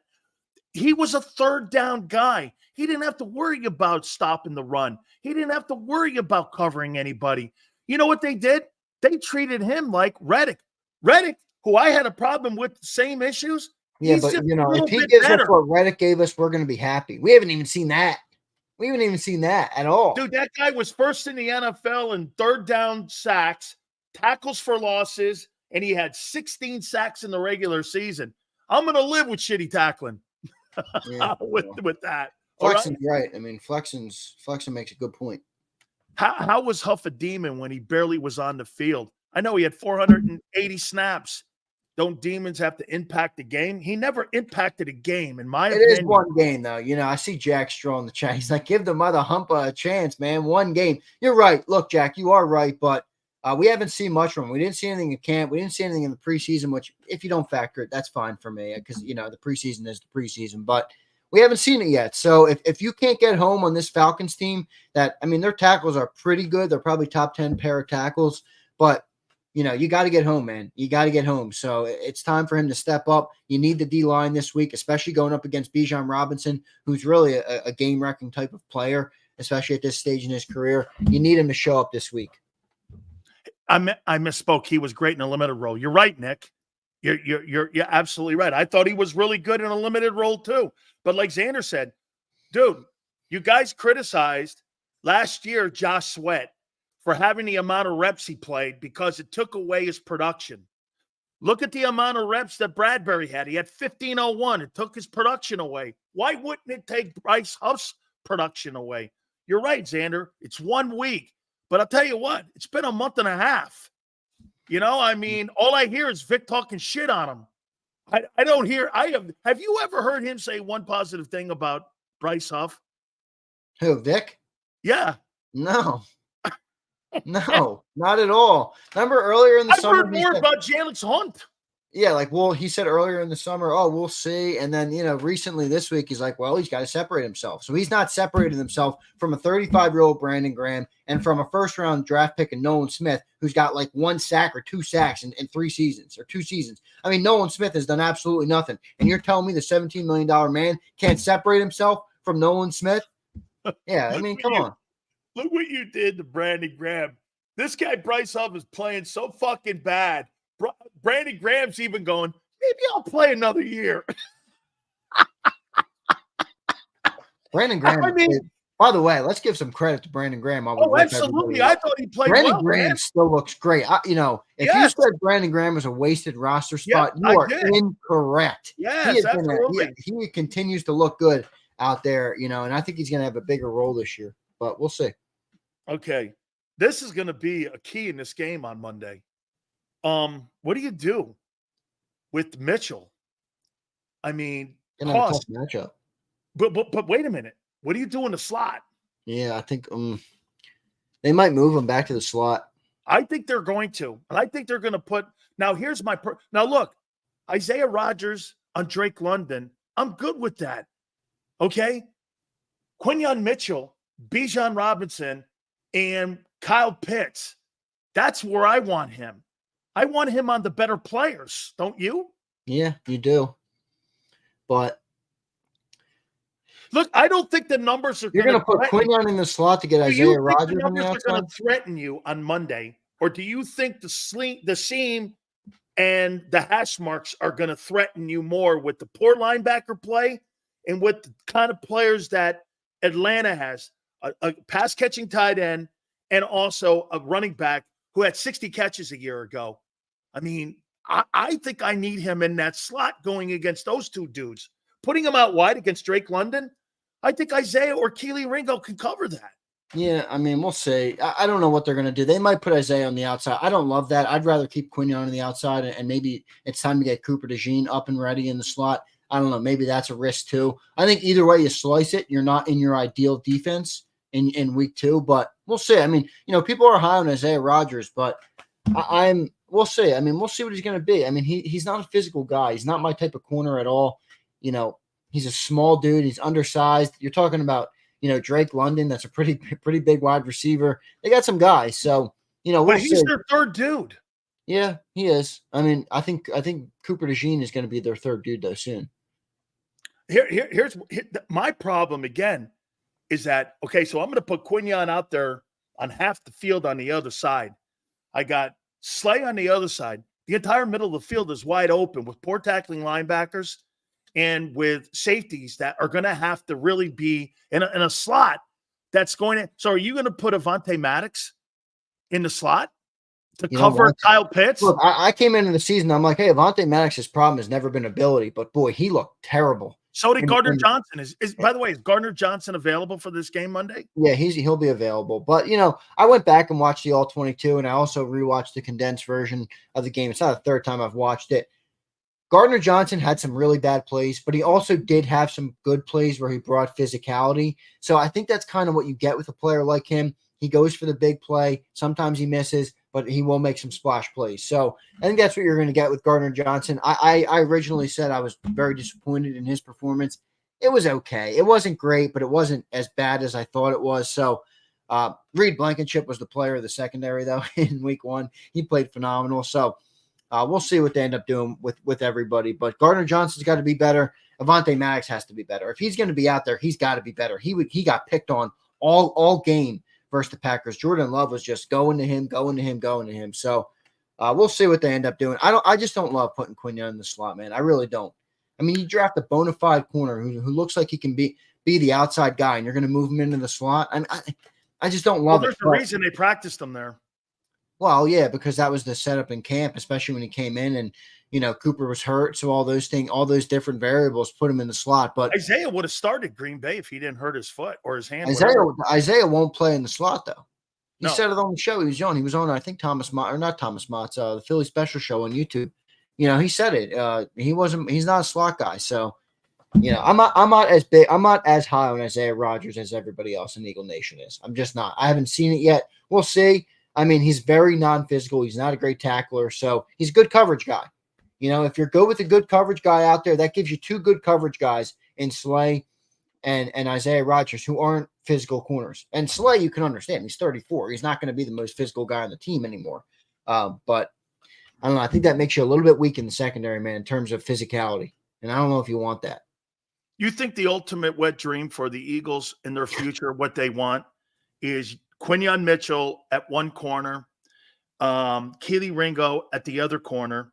The safeties, they want Sidney Brown, and they want Cooper DeJean. And that slot. No, they don't want Cooper DeJean at safety. No, that's not their wet dream. So you think they want him on the – no way. No. They want him at slot, I think. Slot.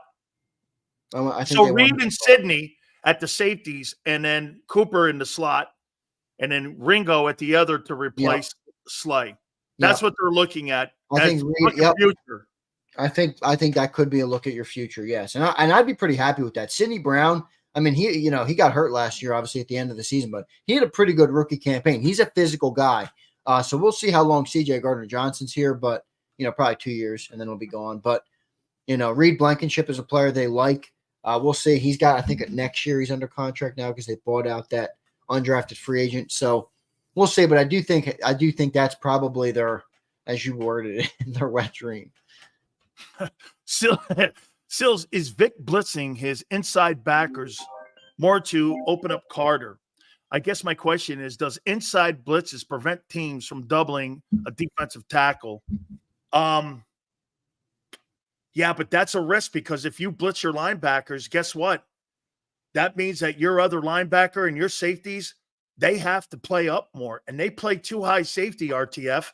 Okay, so watch this. If you blitz one of them backers, that means you got one guy that's got to go back over and play that Tampa 2 style in the middle of the field.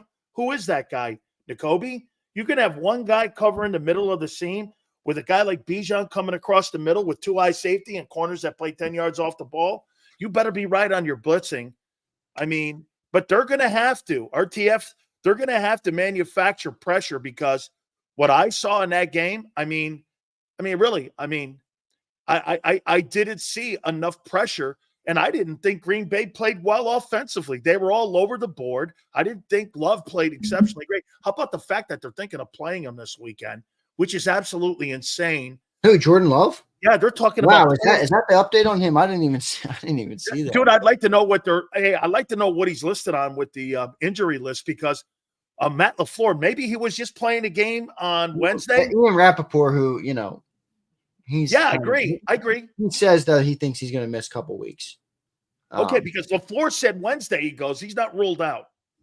And I'm like, that's crazy. Let me look real quick because look at the injury report for Green Bay. The thing that I don't get, and I'm not a doctor, and never would I ever. I only play one. I'm too stupid for that, man. I'm too stupid to be a doctor. But when you watch that video and you see the pop in the knee, I'm like, something. I don't know what it is because I'm not smart enough to know, but something happened there. Yeah, but that could be a hyperextension.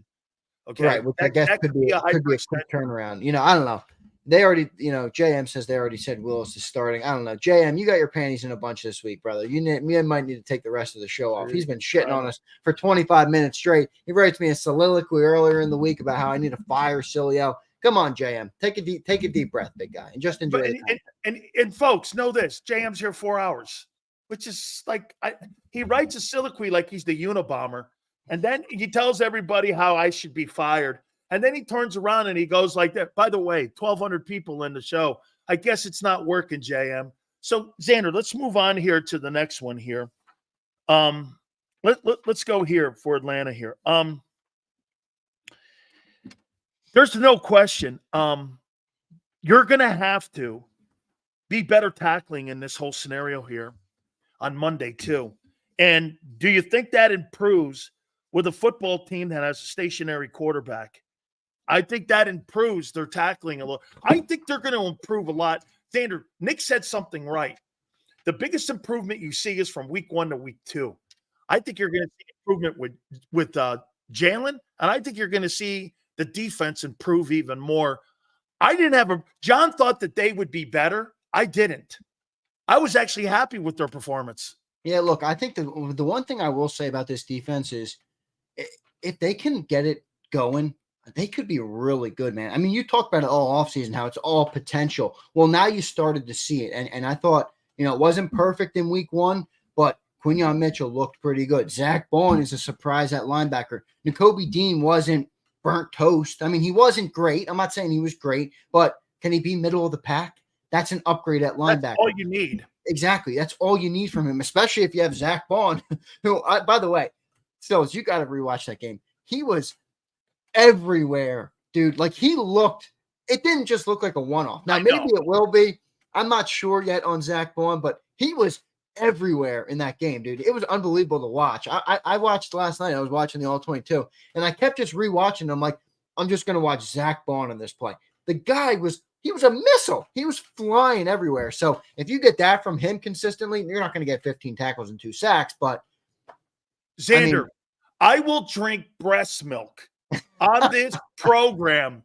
If Zach Bond continues his play all year, he'll be the defensive player of the year. No, he's not. Look, he's not going to continue on that trajectory. But will he be a competent linebacker better than what we had last year, and Nick Morrow and whoever who was the dude we signed from the Colts? He was a great player. Shaq Barrett. Is it not Shaq Barrett? Who was Leonard? it? Shaq Leonard? Shaq Leonard, that's it. Yeah, Shaq Leonard. he stunk. We signed him, and I'm like, oh, yeah, he was great in Indianapolis. He stunk last year. So if they can be better than that, shit, man, this defense looks like it could be pretty damn good. You obviously have the guys at the front that have to be better. You need Jordan Davis to step up. You need Jalen Carter to step up. You need Bryce Huff to be something. But if these guys eventually get it going, this defense could really be good, because I think the secondary, Sills, has been a pleasant surprise. I know we just talked about how you're concerned at the slot, you're concerned at the nickel, some of those things, and I get it, but Slay looked better than I thought. They didn't even try and throw to him because he was so good in coverage. Quinyon Mitchell looked better, than we thought a rookie would at this point. Reed Blankenship has been a pleasant surprise, and CJ Gardner-Johnson is going to be CJ Gardner-Johnson. So I think if this defense can kind of work to mesh it, we talked about with the offense the other day. People are calling me Sills Jr. 2 days ago, I projected them to win multiple Super Bowls with Jalen Hurts. How am I Sills Jr.? But by the way, that's a great compliment. Thank you. Sills is a great broadcaster. Wait a minute, 14 wins, he also said, too, you numbnuts. Yeah, I'm not Sills Jr. as much as I'd like to be Sills Jr. I'm definitely not Sills Jr. when it comes to the Eagles. But I think this team is a high potential. I think this team, if they take these first 6, 7, 8 weeks and focus on getting things right, I mean, they could be a really good football team. 2025, they're going to be nasty, especially on defense. Disciple, can he be TJ Edwards? Let's see some consistency with games back. Well, him and TJ Edwards were the 2 leading tacklers in the NFL this week. That's every time I hear that, it makes me want to kick Howie Roseman in the shins.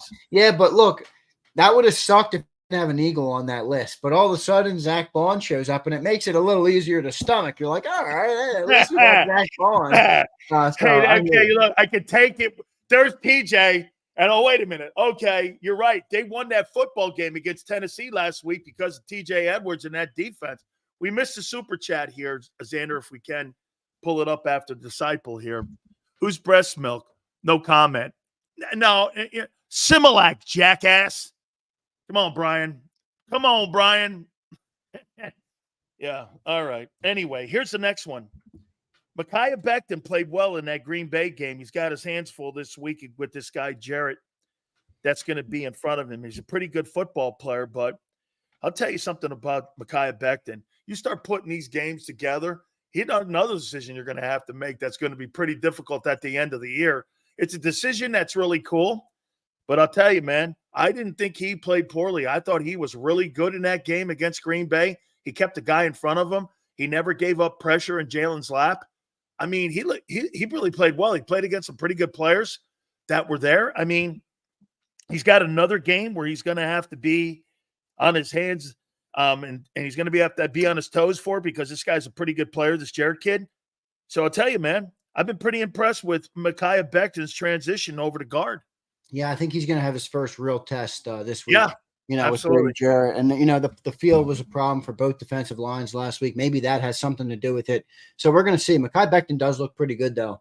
at right guard. And it's funny because he just doesn't look like a right guard. I mean, dude, he's like bigger than Lane Johnson. He's bigger than Jordan Mailata. You see this guy on the sideline, and you're just like, that's not a right guard. But look, if it works, it works. And I think, he has looked good. So we'll see. I think this week, that was his first real test. Grady Jarrett's a good player. So we'll see what he can do this week. Someone said we missed the super chat. Did we miss one? Oh, Nick Marchetti. He says Howie has to pay Bond if he's elite all year. He will. I think he will. I don't know. Maybe he won't. I mean, no, he won't. We thought he'd pay TJ Edwards, and he didn't do that. So I don't know, Nick. Hopefully he will, though. No, he likes to completely be on that conveyor belt. Signing Bond, a good look for Vic. That was a Vic call. I do think it was a Vic call. It's funny because I think he was a Vic call, and then I think Bryce Huff was a Howie call. Oof. Yeah. How about Jordan Mailata against Matthew Judon this week? I think. Now, we didn't bring this up on Birds. Judon had a sack. Yeah. Did Judon pick on Mailata last time those two matched up? I think I read that somewhere. Yeah, and I think that I'm not sure. Someone would have to fact check me on that because I said, how's the matchup with Judon this week? This morning on the show, and John's like, look, I'll take Mailata and Lane Johnson every time, and I'm like, yeah, I'm with you, right? Because they're both great tackles, but I think Judon got the best of them last time they played on Mailata.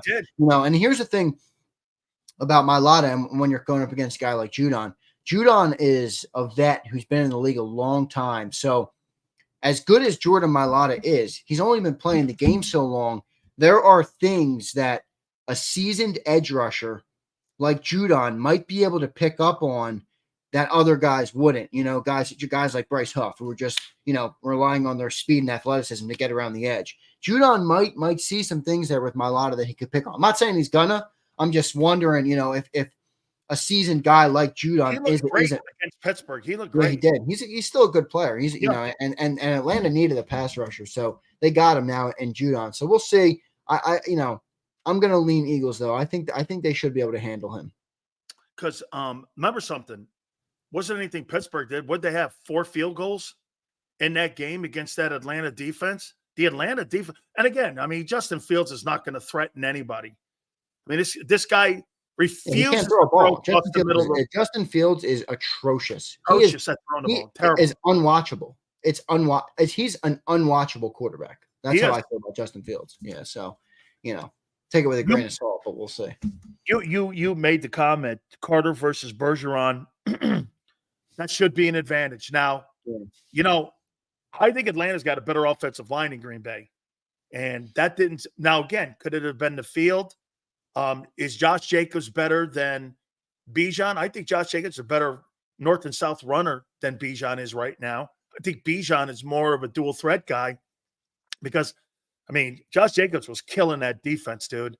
He killed that defense, especially in the second half. He was clipping at 10 yards a carry. And they were just getting knocked off the football. Do I think they'll be better? I do. And the tackling and the angles will be better. This is going to be a linebacker game again, okay? Because I think they're going to get challenged in the middle there. Carter has to not lose his patience and poise with getting double teamed. And Xander, dude, Jordan Davis has got to show up. Look, if they're going to show up, well, that's what I was about to say. If they're going to double team Jalen Carter, fine. But that means Jordan Davis has to take advantage of, the other guy he's going to be in sync. He's going to be covered by one. So you got to take advantage of that. And I don't know, I watched some tape on the Jordan Davis stuff and, I don't know. We're going to see with him. I think he has so much potential, which is why I continue to give him the benefit of the doubt, but he just hasn't been able to put it all together yet, in a game and make an impact. So, maybe this is the week. I think this is a week where the Eagles D-line needs to feast a little bit. People are saying that Atlanta has a pretty good offensive line. They do have good tackles, and they have the one good guard. So we're going to see how it plays out. But I do think that they should be able to take advantage. And if they take advantage of this team and they get pressure on Kirk Cousins, who was a statue back there last week, I don't think Atlanta's going to have a very good day at the Link. I got one last question for you, but I want to make sure that I get to our Bet US friends. If you're looking for a betting house this football season, make sure you guys end up teaming up like we did with the great folks at Bet US. Absolutely awesome. 125% bonuses on your first 3 deposits of up to $2K. 200% in crypto bonuses. Go to betus.com.pa. That's betus.com.pa. College football tonight, tomorrow, and also NFL football on Sunday and Monday. Obviously, Eagles in Atlanta, home of Michael Vick. Fastest payouts in the business, 24/7 personalized service, fastest and best wagering there is on the net, and the fastest payouts in the business. Make sure you go to betus.com.pa, betus.com.pa. Brian brings us up with a super chat. By the way, you guys have been really crazy great today. Xander, we're up over 1,200 people on all week, dude. We have the best fans on YouTube. I go and watch all these other shows. I say it all the time. Nobody has a chat like us. Nobody. No, I don't care how big they are. They don't have a chat like us. So I love each and every one of them for contributing. Even you, JM, who have been giving us shit all week long. I appreciate each and every one of you. You guys make the show a success. Not Prince, though. Not Prince, though. I love Prince. Not Prince, though. Prince knows I love him. Screw him. Sills knows. Flexen is the funniest guy in the world. I mean, I don't even know Flexen. The guy makes me laugh more than people I spend time with. It's unbelievable. The guy is hilarious. So I like to hit Prince with that crowbar you gave him, or that wrench you gave his ass. Sills the nose is responsible. Heads up on the center and both A gaps. That's right. He's two gapping. Jordan Davis isn't cutting it. Will get washed in the middle. Well, he better step his ass up, man, because I tell you what, like I said, you didn't draft that guy 13th to be a spark plug. You drafted that guy to be an impact player, and Davis needs help inside there. And I would even throw this too. I would even throw Milton Williams got to show up a little bit in there too, because I didn't think he was a factor in that first game. No, you're right. I want to give, by the way, while we're giving some people some love in the chat, I want to give Mr. International some love. Go ahead. He says, I need some love. Mr. International, I've been seeing your comments for 4 years. Don't think I haven't seen you, brother. Mr. International, Sills, was calling for Xander camera time way back before I had any camera time. So Mr. International has been supporting you. He's been supporting Johnny Mac in this channel for a long time. So thank you, Mr. International. I appreciate you, brother. I see all your comments. So thank you, man. Hey, Prince, take a knee. How you Where's doing? Prince at? Prince is talking shit to me, man. Hey, Prince, don't get mad because my boy Josh Allen is a superstar. Stop crying about that, man. All right?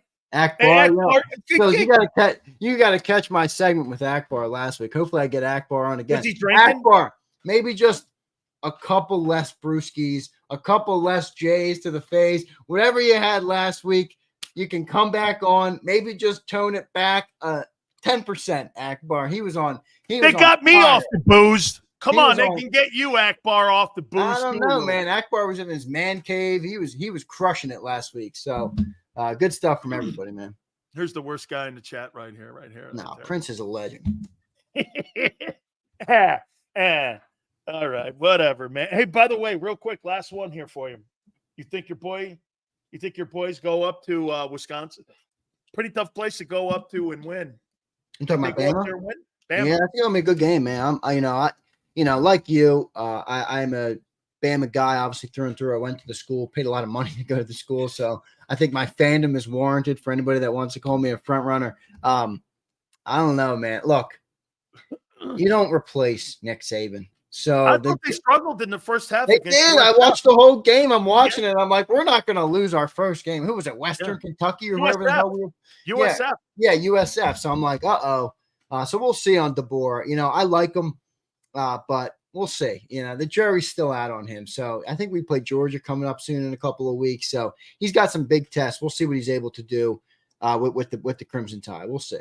Dude, that's a big time roster they got.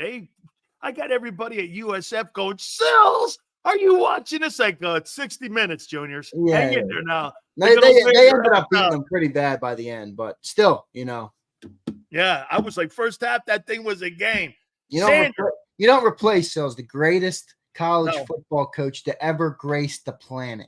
Dude, when you can outdo Bear Bryant, okay, yeah. Dude, the stadium, Bryant No, Denny. I'm not Eagles fan. Get that out of here. No, I'm not. Bryant Denny Stadium. Do you understand? Hey, by the way, man, do you ever go see Legion Field? No.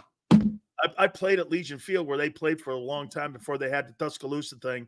but they used to play. Yeah, that's at the Legion. Birmingham. That's that Birmingham Yeah, stadium. and that's where they played the Iron Bowl a lot of times. They played the Iron Bowl there. I played a football game there, and when you walk in, Xander, they got a big old ass statue of Bear Bryant, and all the people down there in Birmingham, they go, see that right there? That's Jesus Christ himself right here. See this stud right here? That's Jesus Christ right there. I go, where? Where's the cross? He goes, where you looking, son? That's Bear Bryant, huh? That's Bear Bryant, boy. You know what? Look, man, when you're in Alabama, you go outside your campus of Tuscaloosa, where the Alabama campus is. There's not much going on there. So they got college football. They love it. They eat it. They sleep it. They breathe it. It's their way of living. So you're right. They do love it down there, man. Great people, though. Great people. The people of Alabama they're misunderstood. I will say that. They are very misunderstood. They're great people.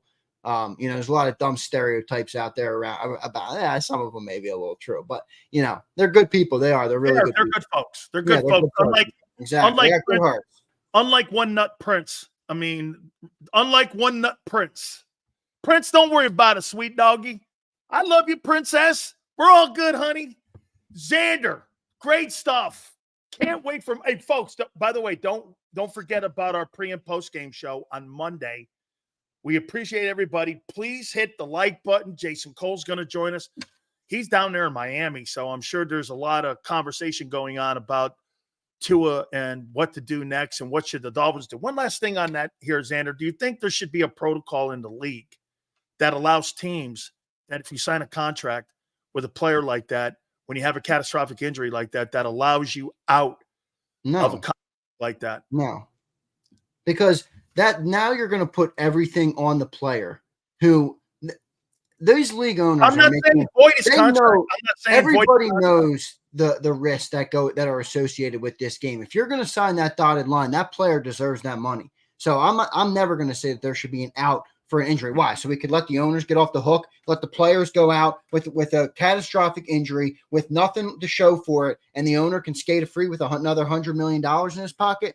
I'm not gonna vouch for that at all. No, I mean, look, these guys put their lives on the line. This is it's a brutal game, So I think the players should be taken care of like they are right now, and I don't think that should happen. Almost 1,300 people are now online with us here. Matt Bird asked a good question. I'd like to hear from some people in the chat. Who is going to the game on Monday? Our man Eduardo. I'm not sure if Eduardo is still in here. He was down at the Brazil game. I wanted to ask him what he thought of the Brazil game.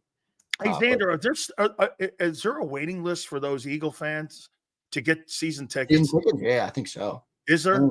There used to be season tickets that you had to have a waiting list for the New York Giants back in the 80s. I'm sure we have some season ticket holders in here. You'd have to ask them, but I'm pretty sure there is a waiting list. I don't have season tickets. I'm not. Can you walk up? Can you walk up? No way. Yeah, so there must be a waiting list, sold out for sure. Yeah, I mean, you can't just walk up and be like, "Hey, let me get some seats." This isn't the Flyers. So it's not like the Washington Commanders. You're not walking up and buying. No, the Flyers are doing some crazy. Ticket.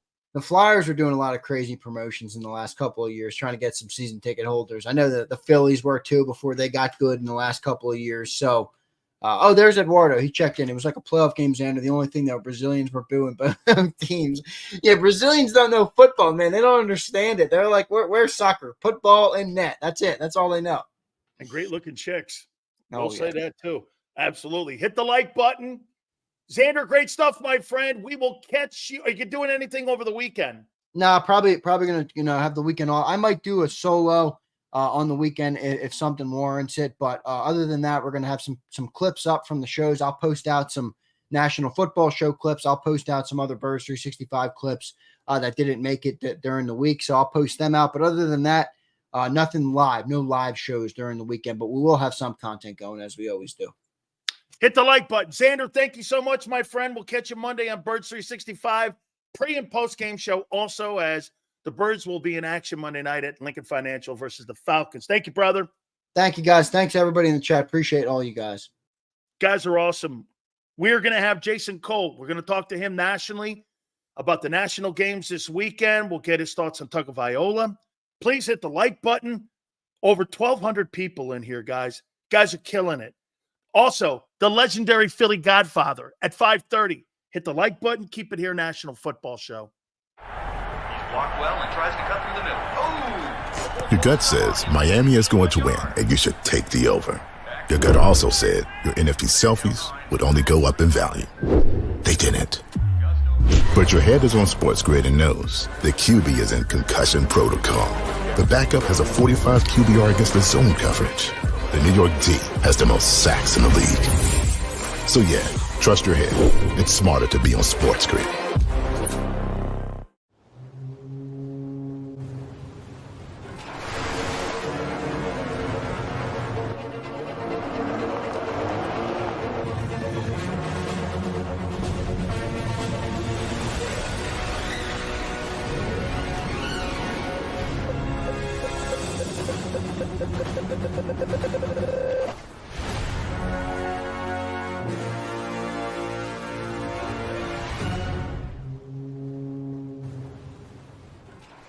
Score and save in Southeastern PA and Delaware with Colony Pools this football season, and let the experts close your pool with a custom Merlin safety cover in green for the birds. And if you join our Winter Watch team, we'll give you another 20% off, and Colony Pools will handle it all. Keep your tiles on your pool, not in your pool. Fly with Colony right now, birds fans. Visit flywithcolony.com. I get scared sometimes. Of a lot of things. Joining in, Decisions, the dark. the dark. But I once heard someone say, But as I always say, it's okay to be afraid as long as you face the fear. and keep moving forward. Wherever you are in life, count on the name trusted in insurance for over 80 years. Independence Blue Cross. Hi everybody, my name's Jason Lombardi. I'm an inspector at DryTech. At DryTech we offer three major services. The first one being basement waterproofing. The second service we offer is foundation and structural repairs. And then the third service that we offer is mold remediation. If you feel you are having a waterproofing issue, give DryTech a call or check us out online.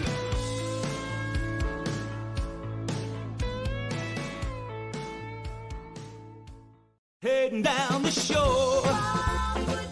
Have a ball once more. Here, imaginations run wild and time stands still. Because here, you can find the best of the Jersey Shore, all on one 5-mile island. So leave the old you behind and get lost in the woods. Wild, wild, wild wood day. Plan your stay in the Wildwoods today. EAGLES, Eagles.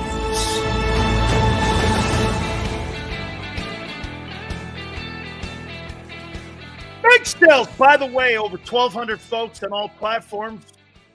Thank you to our friends over on Twitter. We appreciate it. Our YouTube channel, Facebook, everything. Big Football Friday. By the way, we'll talk more about it here in a minute. We'll look at some of those games. I'll give you some of my takes, and then we'll give Philly Godfather on. That'll be at 5:30. We're going to get Jason Cole here at the bottom of the hour here and get his takeaways here. Something about last night's game that kind of bugged me. They panned over to the sidelines, and there was Tyreek Hill over there with Jalen Waddle grab-assing and smiling and all that shit, and they're getting blown out. The culture in that building and on that football team, it's not only displayed on the field, it's about a sense of urgency. The Miami Dolphins don't have a sense of urgency. Is Mike McDaniel a good coach? I know he's a good person, but is he a good coach? Or is he just a guy who could draw up some great plays? Is he really going to be considered one of the better coordinators? No wonder Vic Fangio didn't pan out there. It's a soft-ass environment. And by the way, two things come out of that game, or actually three things. There's not a chance in hell, I thought, going into that football game, the Miami Dolphins had a shot to beat the Buffalo Bills. You know why? You've never displayed that you're a tough team. Last year, I thought that game between the Miami Dolphins and the Eagles would kill that team. They would kill that team. I think the Ravens would kill that team. The 49ers would annihilate that team. I think the Lions would kill that team. I think Green Bay would kill that team. They're not tough. That is not a tough environment. You're like, Sills, Tua. That's a separate story. That team is not going anywhere with the way that team is run. I saw, Tyreek Hill's coming off that whole situation a week ago. And I'll tell you something, man. This guy's all doing CNN and all that other shit, and he wants the cop fired. You're a football player, guy. You're not a statesman. I appreciate you using your platform. I don't have a problem with it. But when you are on the field, act like it. Now I know why the Kansas City Chiefs moved off that guy. That guy is low character. He is a low character guy. My opinion. I think he's a low character dude. And I think Kansas City knew that. They didn't want to pay the guy. Isn't it funny? They paid Travis Kelce and they gave Chris Jones his money. They wouldn't give Tyreek Hill the money. Why? They gave a guy who they took a ton of shit for, made him the highest paid kicker in the league, and they took a ton of shit for him. They paid him. They paid him. They didn't want Tyreek Hill in their organization anymore. They think he's a low character. I think he is too. I'll tell you this. Tyreek Hill being involved in that situation with the cops does not give him a hall pass for his despicable behavior as a father and as a person who has been questioned with his character. Now, it's one thing to question the cops. Another thing, you don't get a hall pass. That doesn't erase all the shit you've done. It just doesn't. I don't think he's a good dude. He does not look like a good dude. I think that's one of the reasons. And then on the sidelines, they're over there laughing it up. And you're getting blown out. It just looked bad. Just looked bad. I happen to agree with you, Mr. International. He's a drama queen. All about him. And that's why the Chiefs are a better organization without him. How about this, too? Think about this. Get this. Look at this guy. Abe. Come on, guy. He goes to church. Oh, I got it sarcastically. Yeah. It's like John Gotti going to do his prayers over at St. Cecilia's, right? John Gotti killed someone earlier that week. He goes, does his penance. Sorry, Father. I didn't mean to put that bullet in the back of that guy's head. How many Hail Marys? To our fathers and we're good. Is that it? I know, Abe. I got it. Right? Is that right, Abe? Hey, I didn't mean to shoot that guy in the back of the head. Your father, he stole some bacala and he stole some Krellers, and I had to shoot him in the back of the head, and I'm sorry. What should I do? 3 Hail Marys, couple Our Fathers, little bit in the offering basket, and we're good. Penance cleaned. I don't think it works like that. I know it doesn't. My aunt tells me every day, it don't work like that. Sills, Hill earned what he got on Sunday. The cops should have de-escalated the situation, but Hill lit the fuse. Low-class guy. That's how you saw it. I'm not going to relitigate it here, but I think he's a creep. Okay? I mean, can you get this? You move off. He's the best player in the league, and he's a creep. I don't know who's creepier. Well, you know what? Deshaun Watson, that's just like dirty. I mean, he's just dirty. Okay? He's just dirty. Hill, I don't know. Just, okay, you know what I mean? I don't know. All right. Before we get Jason Cole on here, will Devin White ever play it down in a Philadelphia Eagle uniform? Will he? By the way, I want to save that question. And I'm going to say this before I bring Jason Cole on. Jason Cole is one of the 50 voters for the Hall of Fame. And I'm going to say something that I'm going to be very interested to see where Jason is when I say this. And I started my program out. By the way, we really appreciate, guys, 1,300 people in here across all platforms. You guys are killing it. Hit the like button. This is what I said about Tua. I'm not going to sit here and tell Tua to retire. These NFL guys sacrifice their body every single time they step on a field. I thought it was ironic that Damar Hamlin, a man who died twice, who all of you wanted to quit, was the guy that hit him. Wasn't a dirty hit. But there's exactly the situation of all people that will tell you why players, when they're younger. Will I walk with a cane years from now? Yes. Do I have great sleep? No. Would I do it again? Yeah. I know people that have put guns in their mouth and killed themselves, like Andre Waters. Junior Seau, I told you guys the story. Great friends with Seau. He didn't want to shoot himself in the head because he wanted people to do surgery on his brain. They sacrificed. Nobody could tell Tua because it's the love of the game. Do you sacrifice everything? Is it right? No. Are you smart as a young person? No. But if you make it to that level, you're not there for the salary. The salary comes with the rewards of your talents. You're there because you love the game. You love it. Tom Brady sacrificed his family for a shitty year in Tampa Bay. Are we selfish? Yes. We're selfish people. Do our families mean more to football? No. No. Do they when you're older? Do you realize how dumb you were? Yeah. Yeah. But when you're 25,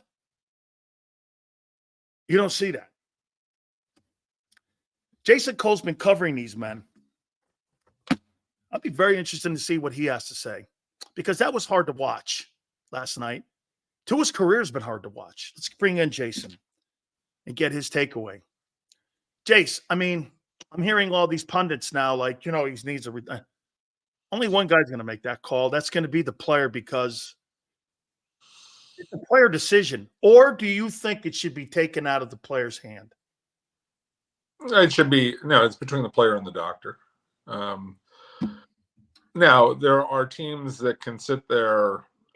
Let me back this up. There's a sort of semi-famous story about George Young when he had Bavaro at the end of his career. And Mark Bavaro was, he played through anything, right? Like he was those warrior guys. And George Young cut him, and he went on and played. I think he played at Cleveland for a year or two. Eagles too.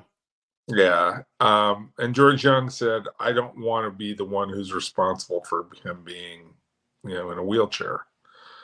And so I can see it where a team might say, look, I'm not willing to take this risk and do this to the player.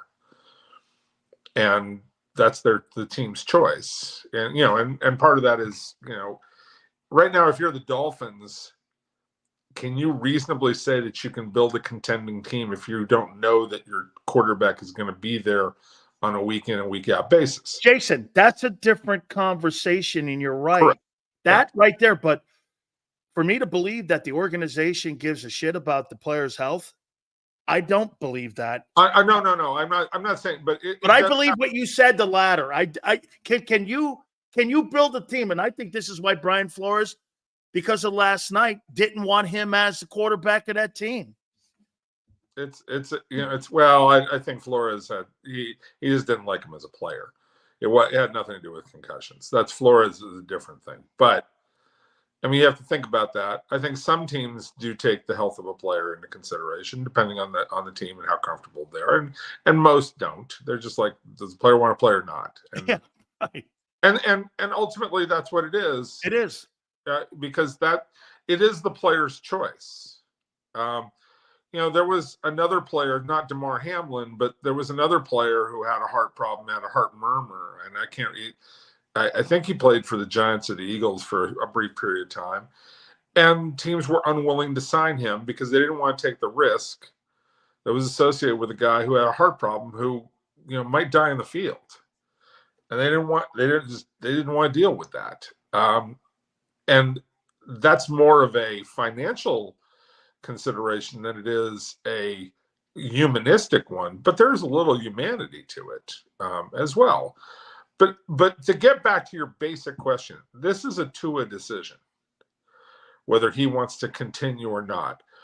And I hope that he listens very carefully to whatever his doctor has to say, because I'm not in that position. I don't know what the neurologist, head trauma specialist is saying to him about the cumulative effects of however many concussions he's had. And that's really critical to it. But you're right. Like, if you're a young man, 20-something-year-old man, early 30s, playing football, you're thinking, because you want to play. You have a warrior mentality. You want to go out on that field. And you're not thinking about is it going to be like when I'm 45, 55, 65, 75? You're not interested in that. And ultimately, I've had this argument with a lot of friends, like, oh, guys should quit early. It's like, well, what kind of life do you really want to have? How do you want to live it? Do you want to go out there and give everything you possibly could to your profession and your the thing that you're most passionate about? And I'm not going to tell a guy not to do that. I'm never going to sit there and say you should just quit, unless the guy asked me for that advice. And I don't know why he would ask me, but if he did ask me, I might say, depending on the circumstances, man, you should just walk away or not. I've met with Andrew Luck a few times since he quit, and it pains me that Andrew Luck quit, because I'm a Stanford guy and I thought he was going to have this amazing career, and I'm a fan, but I wasn't the one living with the pain. He was. I've been asked this question: would you give up 5 years of your life to do the things that you did? And I said, of course I did. I mean, do I sleep normal? How long is your life going to be in the first place? And that's the hard part. But when you're young, you don't care. Like you said, yeah. You don't care. You don't care how long. When you're 25-year-old Dan Sileo and 60-year-old Dan Sileo, do I want to see my daughter walk down the aisle? Yes. Did I when I was 25? I didn't care. Okay? I didn't care. We're all selfish people when you're young like that, because you know why? When you're driven to something like that, you can't have outside loves other than the game. Mm-hmm. That's your ultimate mistress, is that game. It's the toughest person to divorce, Jason, is that woman, is the game. Getting off the field. She is the toughest love you'll ever leave. You have to look in the mirror one day and go, I have to go, because I can't do it anymore. And when you face that reality, that's the most ultimate. Look at Brady. Brady couldn't do it. He sacrificed his family for a shitty year in Tampa. I will correct you on one thing. Like, his family was going, whether he quit or not, it wasn't going to last. Well, he wasn't helping the situation by he was not, but she was already out the door. We'll just what you think she had already learned how to do the kung fu fighting and had the black belt stuff already in the bag? She already knew how to do that. All right, here. There are things I know that I will not say out loud. But let me she just was already a black belt when they decided to get divorced. Okay, now I'm seeing the picture. How about this one here? Do you think he should play again? Just your opinion, not giving him one, but do you think he should play again? My opinion is that shit's tough to watch, Jason. It's clouded by all the players I know who I see in old age. But I will come back to, what is your life if you didn't give everything for the thing that you love the most? And so I will say, if the doctor says it's okay, I'm with you. Then play. But if the doctor says, look, you're really close to, this is going to be, some really permanent damage, where you're facing, like you're facing a higher probability of CTE. I'm not talking about CTE, but Lou Gehrig's disease, ALS, right? Like if you start talking about because I know OJ Brigance, I covered him as a player and I saw him in a wheelchair multiple times. And that's really, really difficult. That's really, really hard. So the stories that you get with these guys in their older age, and I had a guy and Conrad Dobler, and I had he used to write to me all the time, Conrad Dobler, and man, he was in such bad shape. Joe DeLamalore right now is in horrific shape right now. His wife is taking care of him. And look at even Mongo now, where he is right now. Right. In that situation. I've seen him. I've seen a bunch of them, and it's very painful. It's very painful to watch. And so you have to have. You have to have a very frank discussion with your doctor, and your doctor's got to give you the best information he possibly can. And you got to be realistic. And what kind of life do you want to live? And you have to look at those guys. Like you can't avert your eyes and say, oh, that's not going to be me, because it is going to be you. It very likely, and you got to decide, am I willing to keep playing with the risk of that, and make an informed decision. The kid's got a lot of money in his pocket now, and good for him. Good for him. He gave a lot. He gave a lot to this game. Maybe some people will be resentful. Who cares? But you're at a point where you can make choices in your life, and nobody should question the choice that you make. Let's move on to some football talk here. Saquon Barkley, how impressed were you with him? NFC Offensive Player of the Week, 3 touchdowns. 24 carries. He's on pace for 444 touches. Not that that's going to ever be anything where he's going to touch that number, but it was high volume. And here's a guy that in the last 4 years has had leg injury issues. If you're the Eagles, and plus you have a quarterback you gave the ball 13 times to, he's on pace for 222 carries himself. They won that game because they ran the ball, especially in the second half against Green Bay. But overall, how impressed with you with Barkley? 3 touchdowns, player of the week in the NFC for the Eagles. It's exactly what the doctors ordered for the kind of offense that they want to run. So it was perfect. Now, all the things that you talk about, that workload is tough to maintain over a long period of time. But you were talking about the first week of the season, he's fresh still. You had an extra 2 days. You're going to have an extra 2 days before you have to play again. You can probably get away with doing that in the first week, and you're just going to have to be more careful as the season progresses with him. Yes, he has had plenty of injuries, but you paid the guy and you're going for it. Like this is, you're in it just as deep as the 49ers are in it with everything that they did, right? So those teams are just, they pushed in. And I was having a debate with somebody about, to pay a running back this much at this time. I'm like, the cap is $255 million. Stop worrying about it and start. And going up. Stop worrying about that. Start worrying about getting good players. And do you want your running back to be one of your highest paid guys on your team? Generally, no. But if he's as special as Saquon showed in week 1, you take it and you run with it. I want to throw some numbers at you here. Last night, Josh Allen, 139, not a lot. They only had 45 plays in that game. Can you imagine that? 45 plays. The average team has about between 65 and 68 plays. They put up 31 points. They played great on defense. And let me say this to you about Josh Allen here. First 7 years of a career, starting out, Mahomes, 231, Allen second, 226, Peyton Manning's third, tied with Marino for 225. That's a pretty good list to be on. And since 2020, that touchdown passes through your first. That's touchdown and all total touchdowns.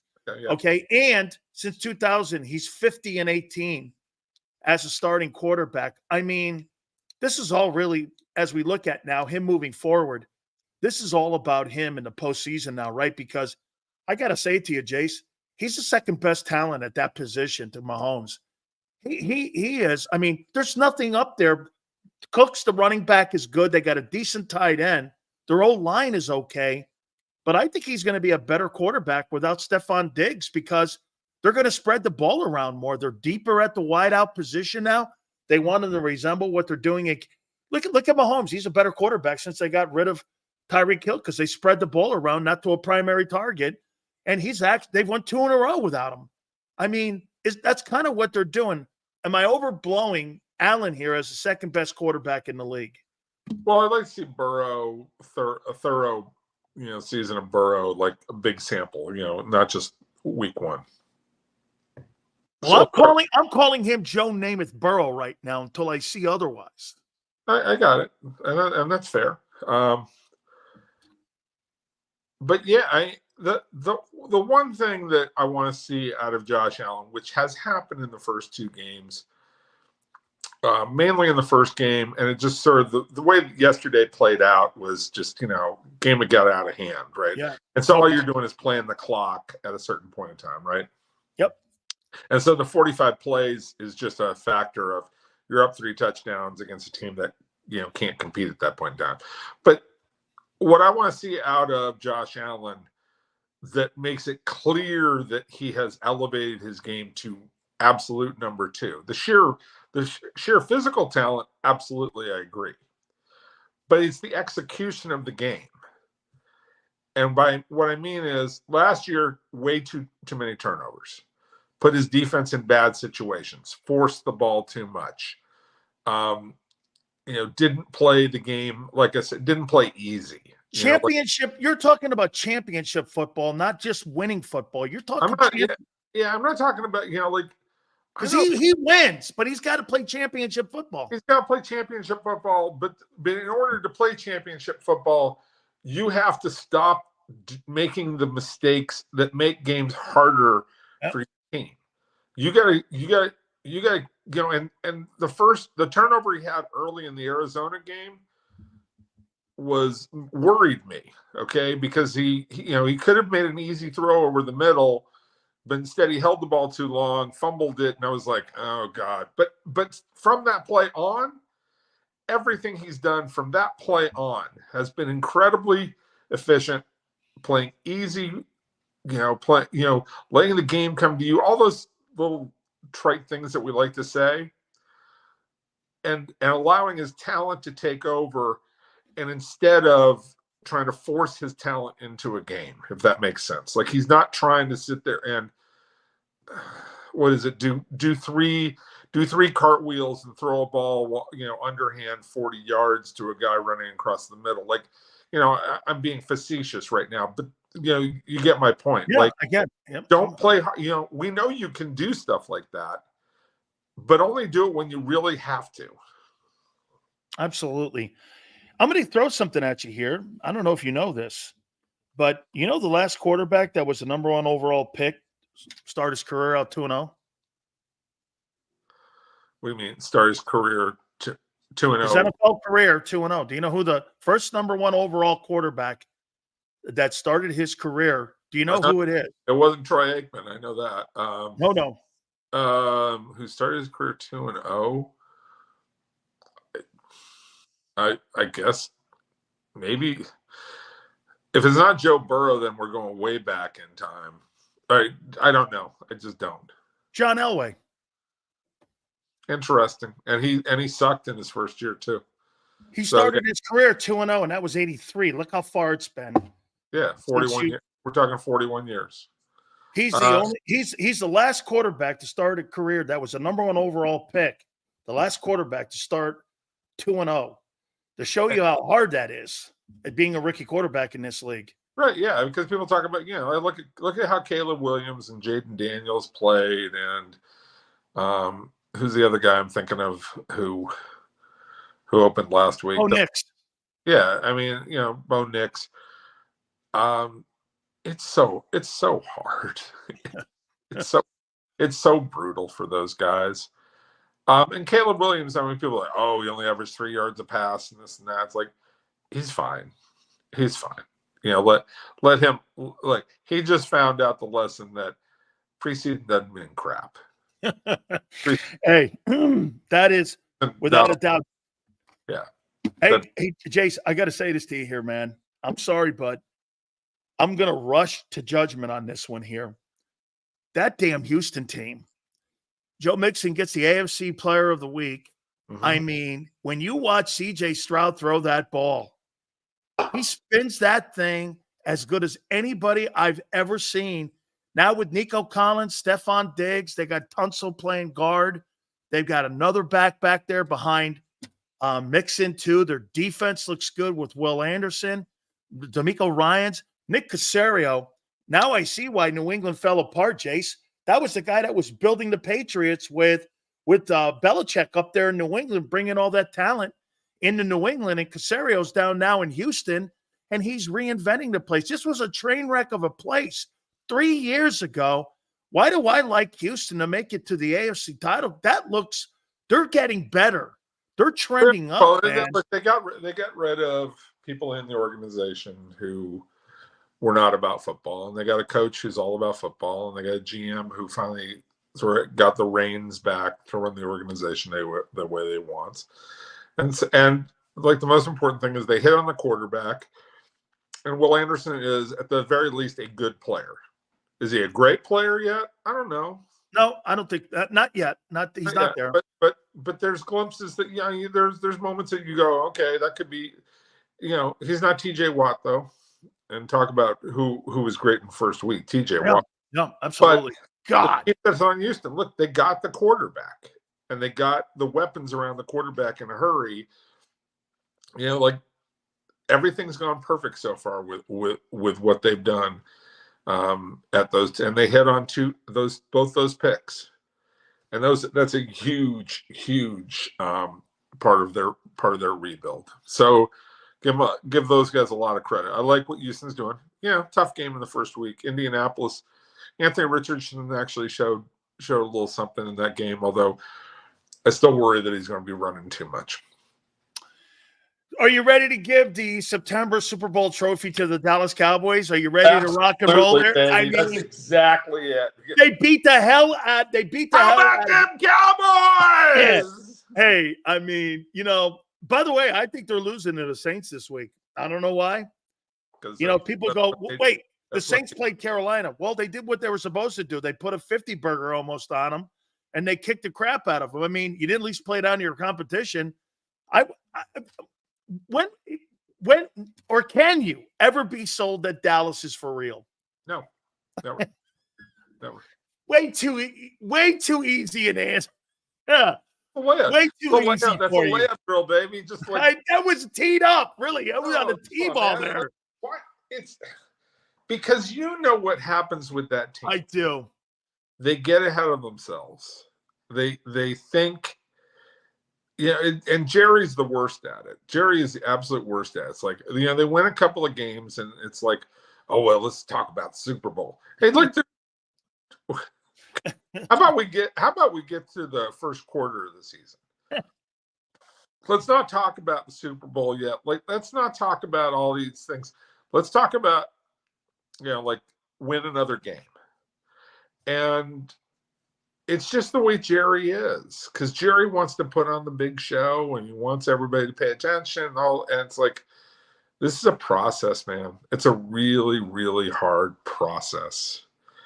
And so the reason I'll never believe in them is that Jerry always gets ahead of himself. And the mentality it's not even so much what he says, it's just how he acts. And that's the problem. Is this a must-win for the Jets against Tennessee? Oh, you should take them down, yeah. You got to win that game. Did you hear what Callahan said? He said that if we punted on first down, we had a better chance of winning than our quarterback. He said if we would have punted on first down, we would have had a better shot of winning the game than playing offense. I mean, I don't know about you. That's a great remark, man. All we had to do was punt. We would have won. I mean, I look at that pass or that back. I mean, I still look at that and go. It had to be the worst play I've ever seen. And I guess, well, it's not the worst. Jake Plummer throwing with his left hand is Or up. that Carson Wentz in the end zone a couple years ago that he threw. Yeah. That backward pass thing was terrible. Right. There's a lot of them. I always think about this, though. When a guy has a play like that, it forever makes me suspicious about how his brain works. And I know it sounds funny, but it's true. Like, it's true. Like, it's sad. but there's some truth to what I'm saying. Like, what do you think? Can I trust you to like make the simple play? What are you thinking, dude? Really?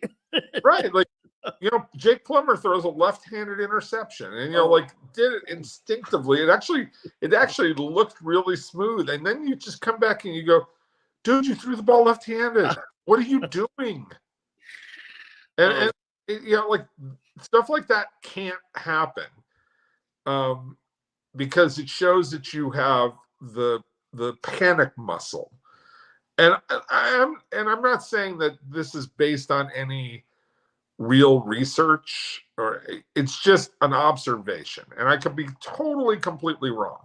But Brett Favre had a lot of those plays, and he won a Super Bowl. He's one of the all-time greats. But I remember how his career finished in Green Bay, and when he just in the Giants in that that playoff game where it was frigid cold and it was ugly and awful, and he just throws the ball up for grabs. And you just sit there and go, dude, what are you doing? But Jace, he retired the all-time touchdown guy and the all-time INT guy. I know. So, I mean, that's kind of who he was. I get it. And that's why one of the most physically gifted quarterbacks in the history of the league won one Super Bowl. Completely agree. I got to get to this now. Couple dudes. So this is my friend who wrote this to me. And he is one of my dear friends. And I don't think you have today's sack dance, and I don't think you have the celebrity sack artist. This was the first guy to do it, okay? Yes. Yeah. In an era where they threw the ball 25 times. And the Veterans Committee, and I know that you and I have spoken about the Veterans Committee. I posted it on my Twitter. Rick Goslin, who's on that, said to me that he thinks that he has a shot at being considered strongly. Do you think this guy is a two-time AFC Defensive Player of the Year? He's the only guy next to Reggie White to have a sack in every game he ever played, counting the playoffs. Okay. I mean, do you think this guy has a shot at being a Pro Football Hall of Famer? A shot? Yes. A good one? No. I don't think it's Why? You think it's his character? No, I think he. You think Joe Klecko was better than him? Yes, I think Joe Klecko was better. Let me just put it this way. Dan Marino told me Joe Klecko was better. And if Dan Marino says that Joe Klecko was better, who am I to argue with that? Okay, who was a better sack artist during that era other than LT? Oh, no, he's up there. Look, he's up there. I mean, 22 sacks he had, and that record was actually taken from him because of Brenton Favre. I mean, he held that record forever. He was the standard. I agree. I always look at the totality of the career. I think there's some clownishness that people like. He didn't take the game as seriously as perhaps he should have. Okay.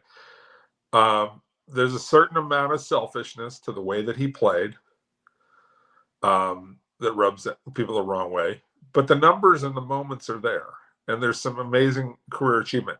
So I think that in fairness to Gastineau, like, we should be talking about Gastineau. But I don't think anybody who's in the senior committee, like, I'd look at that whole group, and I really do struggle to find the line between great and very good. And to me, Hall of Fame is about greatness. Now, I know there are all sorts of arguments that can be made and opinions about whether this guy was truly great or not. But in my view, you better be really, truly special to come out of that seniors group to be considered a second time around. You know, your name was up there for 20 years. Like, you know, sometimes 25 years. No, you guys passed on him. Yeah, well, they passed on, but they passed on for a reason. And like Gastineau was passed on for a reason. It's the same argument I had about Buddy Parker last year, the coach. It's like, look, he was passed over a zillion times early in his career by people who actually watched him work. And I'm going to rewrite history. I know, and I completely agree. I just want to show you one other thing here too. He sent me this, and he was given this by the NFL, and of his NFL alumni. I have a coin too, by the way, but on the back of it, if I can say it here, it's got 2-time AFC Defensive Player of the Year. I can't think of too many players in he's a 7-time All-Pro and a 2-time AFC Defensive Player of the Year. I don't know, Jace. That's pretty impressive stuff. It's a pretty awesome thing. I'm not sitting here saying no, but I'm very careful about saying whether to say yes. I got it. Because this is not all I remember is a couple of years ago, the Hall of Fame had that blue ribbon class where they put in like 20 guys. And Tagovailoa. And Jimmy, who deserved to go in, and Cower, who I don't think deserved to go in, right? I don't either.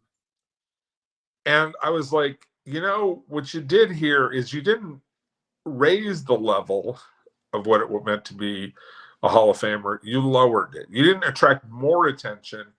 You made it more about how, we should, look, I loved Harold Carmichael when I was a kid. Okay. I loved watching him play. Big, strong guy. And he's an Eagles player. But, and Drew Pearson, who is a Dallas player, right? Those guys are in the Hall of Fame right now. I grew up a Rams fan. I watched Harold Jackson. Okay. To me, Harold Jackson was every bit as good as those guys. And if you look at the numbers, it's not that he's right there, if not ahead of most of those guys. And I will tell you this, even as much as a Rams fan when I was young, as much as I was a Rams fan then, I'm not anymore, but as much as I was a Rams fan then, and I loved Harold Jackson, I loved James Harris throwing the ball deep to him, I will tell you with all certainty, Harold Jackson is not a Hall of Famer. But I'm supposed to believe that guys like Harold Carmichael and Drew Pearson are, when I think that Harold Jackson was every bit as good as them. And I'm like, there's something that bothers me about that. And I worry about the standard of what it takes to be a Hall of Famer. I don't agree with Dion that there needs to be this separate wing for the first ballot guys and, less guys go in. I'm not there. But I am at this range of, I worry about, who are we putting in? That's why I always hesitate with the senior guys. The last name I'll bring up to you. Mm-hmm. He was a friend of mine, and he was friends with Rosie Greer, and Alex Karras knew him well. Uh-huh. I'm a huge Roger Brown guy, and I'll tell you, man, Roger Brown, the original fearsome foursome. I mean, you're talking about a dude that totally got overlooked, and 5-time All-Pro guy, sensational football player, legendary guy. I mean, a guy like that, Roger Brown, gets passed over, and you look at his accolades, and you're like, Jesus criminy, where in the world do you look at other players that, like Richard Seymour was a better player than Roger Brown? I will say, but remember that Roger Brown played in the league that was small. And he was 300 pounds. No, I'm not talking about stats, like physical stats. I'm talking about the number of teams. Okay. Yep. Okay, and the guy and how the game is played and all those other things. Yep. And so, and also at a time when we didn't have the sophisticated kind of analysis that we have now, where we can really dissect who the best guys are. You may not agree with it, but there's certainly a lot more film work and a lot more people out there independently doing the work that, like Mike Giddings used to do by himself. Like, he was the only one doing that kind of work. And now there's a ton of people who do that kind of work.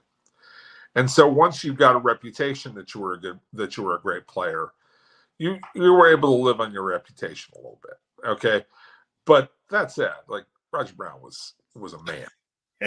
he was all man. So was Too Tall Jones. Oh God, he's on that list. I'd love to. Me and Too Taller. L.C. Greenwood is on that list. Harvey Martin. Yeah, like there's Carl Banks, like Everson Walls. I don't think is a Hall of Famer, but he's on there. Albert Lewis, who a tremendous guy. Duran. You guys struggled with both those, though, Albert Lewis and Cherry, on being Hall of Famers, because I know you guys debated those guys a lot. Those two players. Well, we got Albert Lewis he didn't get to us until his final year of eligibility, and that was what I was like. What happened in the first 19 years? Like, does L.C. Greenwood, does he fall in that category just because he played on one of the greatest talented football teams of all time? Overshadowed by what are their names? Joe Green and them dudes. Well, there's Jack Ham, there's Lambert, there's Joe Green, Mel Blunt. That's for Donnie Shell. Even Andy Russell was good. I mean, of course, yeah. Andy Russell was an excellent player, and that there's the kid Wagner in the secondary was good. They got a bunch of dudes back. I mean, that whole defense. JT Thomas, who nobody talks about. Oh, another spectacular guy. What was that? Dwight White was a heck of a ball player on that team. Think about this. Your starting defensive line is Joe Green, Ernie Holmes, Dwight White, and L.C. Greenwood. It's the greatest front four of all time. It's right up there. Hey, and they got four Super Bowls in 6 years to prove it. And how many shutouts and everything else like that. Hey, and the best three technique, or one technique shade, Joe Green was the best interior defensive tackle all around. And they didn't call him Mean Joe because he was a nice dude and he walked ladies across the street. When that guy played, man, he's the greatest Steeler of all time. There's nobody in the room next to him. He look, when Chuck Noll walked in the building, get hired the day before the draft, technically. Now 69. He got hired in 69, and he came in. He goes, guys, I know we need a quarterback. He goes, but this is the guy. But we're taking this guy. North Texas State. We're out because I've been scouting him for 2 years. I know everything that he's about, and I know that he will set the tone for what we need to be. Right. So they ignored taking a quarterback to take Joe Green at I think it was number 4. Yeah. And all the newspapers in Pittsburgh went, Joe who? Because they had heard of him. And it was like, no, this is the guy who sets the standard. Even the guys on that team say that Joe's the best Steeler of all time. I mean, they don't even debate it. No, he's the greatest Steeler of all time. He set the table for what they are. You got it. No question. Jason, I appreciate it, my friend. Thank you. All right, dude. Be good. You got it. The great Jason Cole. And God, I love talking Hall of Fame. We're going to do everything we can still to get Eric Allen. By the way, I don't know, you guys today, ton of people on.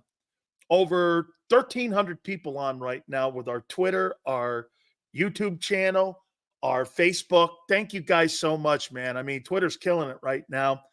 We will talk to the legendary Philly Godfather. Oh, yeah. You know what? I don't think I've ever showed you guys this. Yeah, Gastineau is one of the dearest friends of mine, and I hope he gets an opportunity. Dear Dan, we're best friends. He sent me this coin. By the way, I have one back there. If you ever played in the – here, I'll show it to you. If you ever played – Xander, you might like this.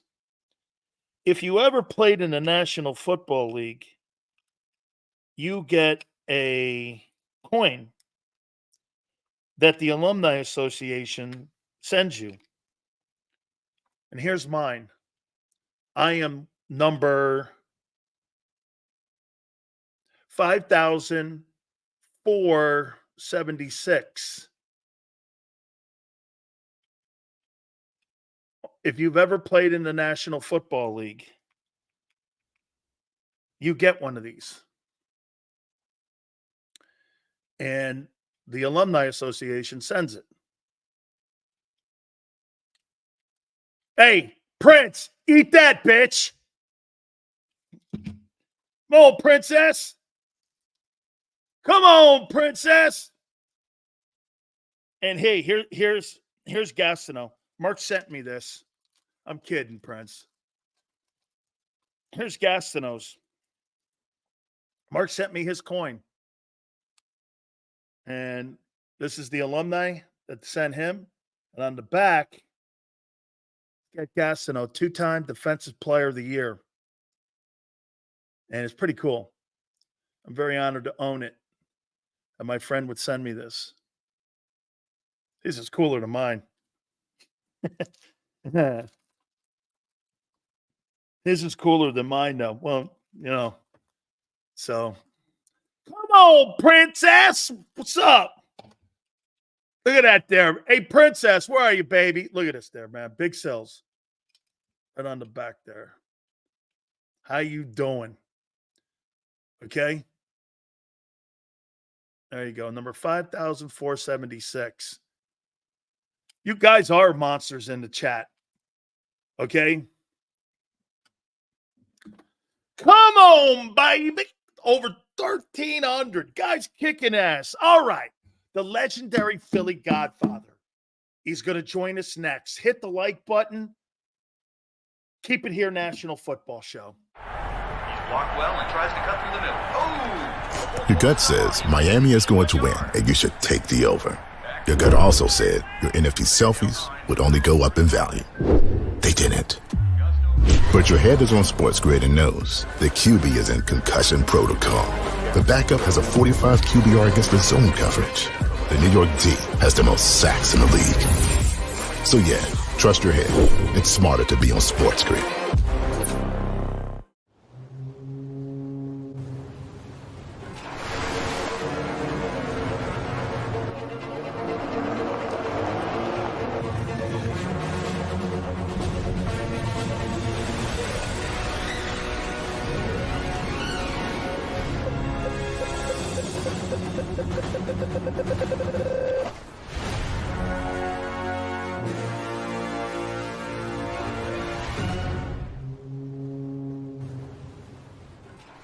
Score and save at Southeastern PA and Delaware with Colony Pools this football season, and let the experts close your pool with a custom Merlin safety cover in green for the birds. And if you join our Winter Watch team, we'll give you another 20% off, and Colony Pools will handle it all. Keep your tiles on your pool, not in your pool. Fly with Colony right now, birds fans. Visit flywithcolony.com. I get scared sometimes. Of a lot of things. Joining in. Decisions. The dark. The dark. But I once heard someone say, But as I always say, it's okay to be afraid. as long as you face the fear. And keep moving forward. Wherever you are in life, count on the name trusted in insurance for over 80 years. Independence Blue Cross. Hi everybody, my name's Jason Lombardi. I'm an inspector at DryTech. At DryTech we offer 3 major services, the first one being basement waterproofing. The second service we offer is foundation and structural repairs. And then the third service that we offer is mold remediation. If you feel you are having a waterproofing issue, give DryTech a call or check us out online.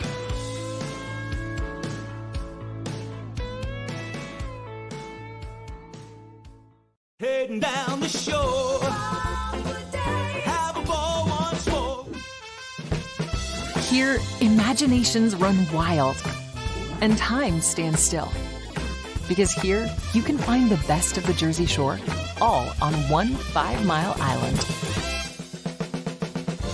So leave the old you behind and get lost in the woods.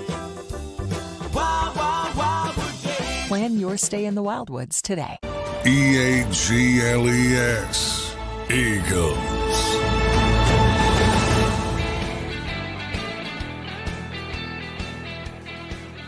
Big Sills! Hit the like button here.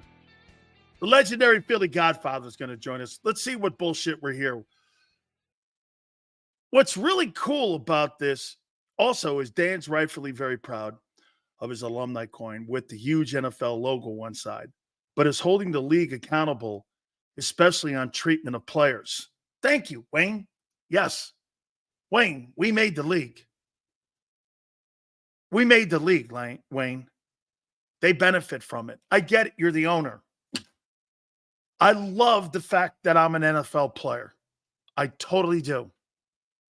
Without a doubt, Wayne, it's an honor to have been drafted as high as I was and to be able to have played in that league. It's the greatest accomplishment outside of my daughter being born. But for how they treat the players, I'll never give the NFL the benefit of the doubt. Never. I will never give the league the benefit of the doubt. That they do not get the benefit. They lie. They tell you lies, and they have a propaganda machine. What's the one thing you noticed in that Eagle-Packer game? Okay? Yeah, right here. Right here, princess. See, you have to be a special dude to receive one of these, Prince S. Okay? Big seals right there on the back, baby. Look at that. Look at that. And that right there, princess. There you go, baby. There you go, princess. How you doing? Come on, princess. Hey, look at Mr. International. Sorry, Mr. International. I tried looking up your stats, but I couldn't find them. I must have missed them. Oh, you mean I have stats? Great. I must have missed them. Yeah. No. You got one too? No. You know what you got? Ungats. This guy's horrible. I do love him, though. I don't know why. See, this is like a love-hate relationship that I have. I'd like to hit Prince in the head with that screwdriver or that ratchet thing. And he'd like to hit me in the head with the mic. It's all good. I don't know what it is, Prince. You and me, man. I love Prince. I don't know, man. It's something about Prince. I want to hit him in the head with that wrench that Xander gave him. But, he wants to pick up the mic and hit me in the head, too. There's Maniac. Maniac, I'm very disappointed in you. I'm going to say this to you. Maniac, I'm very disappointed in you. By the way, once again, over 1,300 people in here on our Twitter and on our YouTube. Thank you, guys. You guys are killing it. Maniac just now all of a sudden comes in when he feels like it. He gives me a reach around and then he goes away and he comes back and I feel like a cheap whore. My grandma would say, a whore. You treat me like a whore, Maniac. I'm insulted.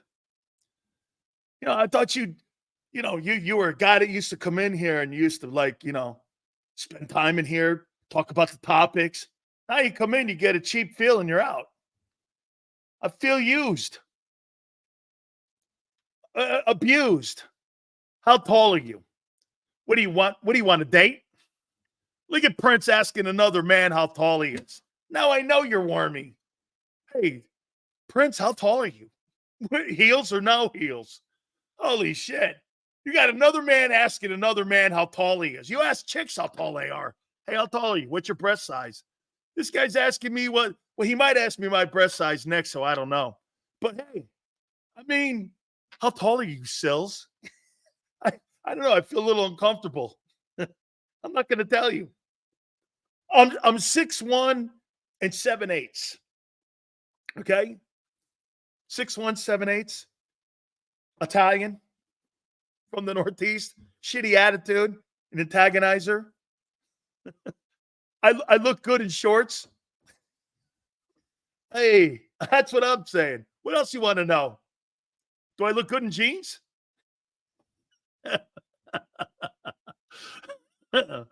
Oh, man. Holy cow. I'm feeling very squeamish. Dan, you got to admit, Howie corrected his mistake by replacing Edwards with Braun. You don't know that yet. And TJ Edwards is on the best linebacking core in the NFL right now in Chicago. You don't know that yet. Hey, you know what? And Steve, they don't call him Steve Raisins Ike for nothing. Remember what they called me? My middle name is Tripod. Sue. Yeah, Maniac, I'm very disappointed in you, man. I don't know. You come in here, you don't give me anything any longer. You leave when you feel like it. Okay. Maniac, I feel very used and abused. I don't know. I'm sick of this guy already. Xander said a match, bro. For what? Donut eating with you? Give me a break, kid. Oy. Up. No. Hey, Sills, how tall are you? Almost 6'2". Italian. Kind of a shitty attitude. I don't know, honey. What are you looking for? A date?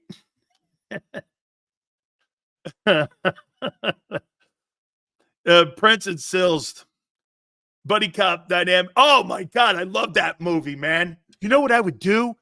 I would go out and, hey, you thought that was going to come? Lions can't swim. The tuna would eat. We would get our horde and our pack of tuna, and we would surround you. I love that movie, actually. Hey, Cash Bar. Cash Bar. Let's see here. Sills looks like a baby holding an apple. 85. You look like these nuts. How you doing? I deserve an apology. You get nothing. Spalding, you get nothing. You get nothing, Spalding. We're going to talk to the legendary Philly Godfather here in a minute. Dude, CMC doesn't have to play this week after what that kid Mason did this past weekend. I wouldn't play him. Would you give Barkley 2 games off to 49ers? You don't have that ability. Kenny Game? Well, I don't know. Dude, if Saquon Barkley doesn't play in that football game against Green Bay, you don't win that game. You don't win it. Hold on. All I did was show respect for your career, and you kicked me in the balls. I'm sorry, sweetheart. I know Xander loves Mr. International. I'm sorry, honey, if I hurt your feelings like that. Please accept my apology. Very sorry. You okay? I don't want you to be upset or anything like that. Please accept my apology. Oh, fuck. And oh my. Hey, look at oh my God, look at Xander. Xander goes like this. You read him wrong. He was showing you respect. Oh, okay. You big motherfucker, apologize to Mr. International now. No. Look at that. Dude, this guy's a big defender of you guys. Big bad sales. Hey, Mr. International, hold on. What, Mr. International, you still in here, honey? Are you still in here? I'll tell you what we'll do. You and me will put a video together, and we'll pretend that we're going to keep our Instagrams on, and we could like snosy up together. You know what I mean? Where is he? Here he is. I was talking about, hey, Mr. International, from the bottom of my heart, I apologize. I'm so sorry. Hopefully I didn't offend you in any way. I do not want you to have a bad weekend. What? Wait a minute. Who's controlling this shit? Wait. I love you with all my heart. And like Prince says, almost 6'2". And, you know, in heels, I'm 6'2.5", almost 6'3". And if you want a date, you could be like Prince. Prince is in line right now. I thought LJ wanted a date, but I'm going to have to give it to Prince and then Mr. International. You get the second kiss. You're the ultimate gaslighter, and I love I have no idea what you're talking about. No idea what you're talking about. Hey, Mr. International, thank you very much. Very cool. Shut up, Xander. Seals, how is Vic Fangio going to protect linebackers from being put in past conflicts that opens play action like the 49ers do? And they like to pick on the backers. And Andre, they got to play better, the two tackles inside. Davis and Carter have to play better. They played like shit in that game against Green Bay. He gave up 163 and 8.5 a carry. That's not going to help. Dude, how Zach Bond played that good with those two tackles playing that poorly is remarkable. Okay? Oh, look at the harsh words. Oh, he's got to swear at me. Well, I'll tell you, you're a true vulgarian. Hey, Prince, you're a true vulgarian. Thank you. That's one thing we do know. True vulgarian. Let's see here. Hey, I used to be a force in Harry High School. Oh, I know that guy. Guy used to go to a bar. And I had a guy when I was younger come to the bar all the time, and he'd see me there, and he goes, yeah, man, you ever hear of Blue Island, Chicago? Yeah. Suburb of like Wheaton and shit like that, right? Kind of where Red Grange was. He goes, exactly. I was 4th team All-City as a sophomore. I blew my knee out in the Joliet game against Blue Island. And I would have been a force. University of Illinois would have recruited me. All right. I go, did you make All-City? No, I got hurt in the 4th game. I never played again. Oh, all right.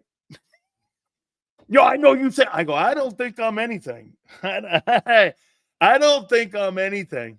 Okay. I go, Blue Island, huh? You go, Blue Island High. You played Joliet Catholic? He goes, how do you know about Joliet Catholic? I go, I know. Yeah, I know that place.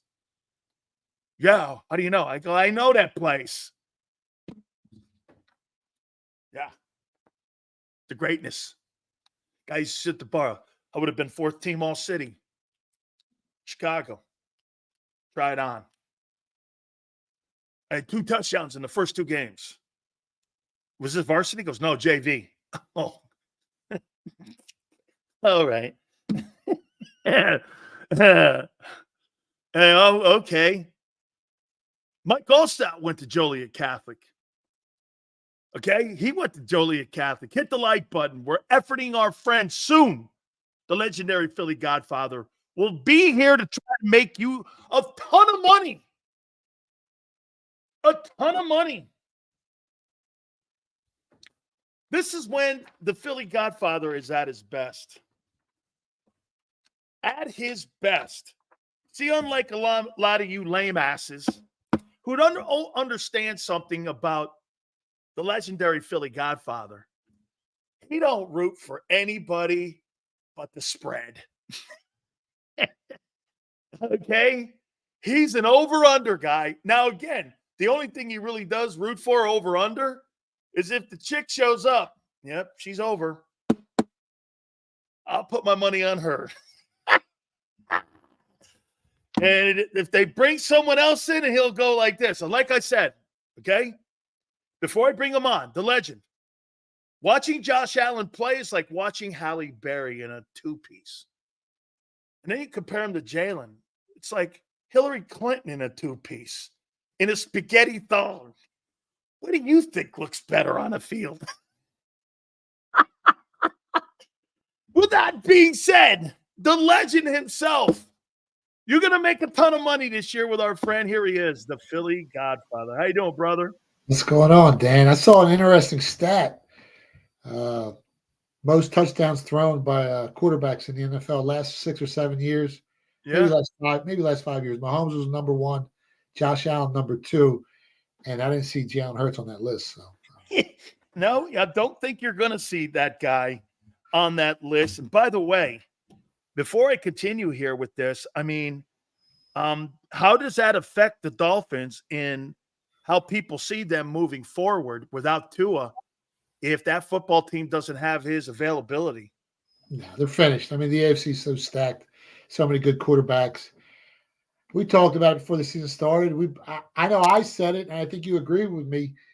I mean, giving Tua all that money, with his history, concussions, injuries, was a mistake. And everyone kept saying, well, who else are you going to give it to? Well, now you're going to have to find someone to give it to. So if you didn't give it to him in the first place, you would have had it.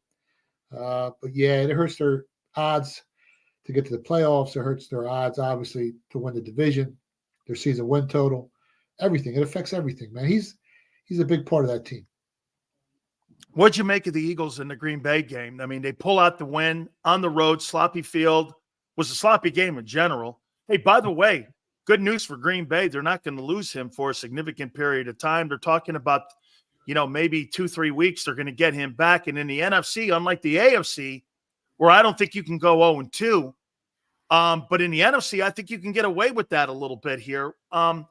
What'd you take of that game and what'd you make of the Eagles? They got the win, but it was a little sloppy, and Hurts was not very good in that football game. Yeah, Hurts was the weakest link on that team in that football game. Anytime you turn the ball over 3 times and end up with a -2 turnover differential, you're going to lose the game 82.5% of the time. So they were extremely lucky, but it shows you how good that offense is. Shows you how battle-tested that Eagles team is. I gave the team an A+ performance. I gave Jalen Hurts a C-. So, take it for what it is. But he's going to have to clean up his act because there's a lot of good teams out there, and they were extremely lucky, like I said. I mean, the Packers, they miss a field goal. They go for 2 points. That was the difference in the ball game. So they can't keep playing, football like that, make those types of mistakes if they're going to go deep in the playoffs. Saquon Barkley, I mean, we gave him out on your show. Anytime touchdown, he had 4 of them. Just a monster. Big pickup for the Eagles. And this is a very, very dangerous team. They're better than I thought they were going to be. I had them to win the NFC East plus 115. But as long as Hurt doesn't make mistakes, they might end up in an NFC Championship game. Let's go on to Sunday games. What's your takeaways on New Orleans and Dallas? Dallas, again, looked really good against Cleveland. That's a good defense. And New Orleans, even though they played Carolina, they did what they were supposed to do. They beat up on a really shitty team, and they almost dropped a 50-burger on them. It is in Arlington. How do you see this game? I mean, the line opened up Cowboys -7, which I thought was a little too high. Me too. I took the Saints +7. It's down to -6 now, so it makes me feel good. I'm on the right side of that number. The total opened up 44. It's up to 46.5. So they're expecting some points in this one. I checked the bet splits. The whole world's betting the Cowboys. I mean, how can you blame them? They looked pretty impressive last week against the Browns. But, I'm from Philly, and I like to say, fuck the Cowboys, Dan.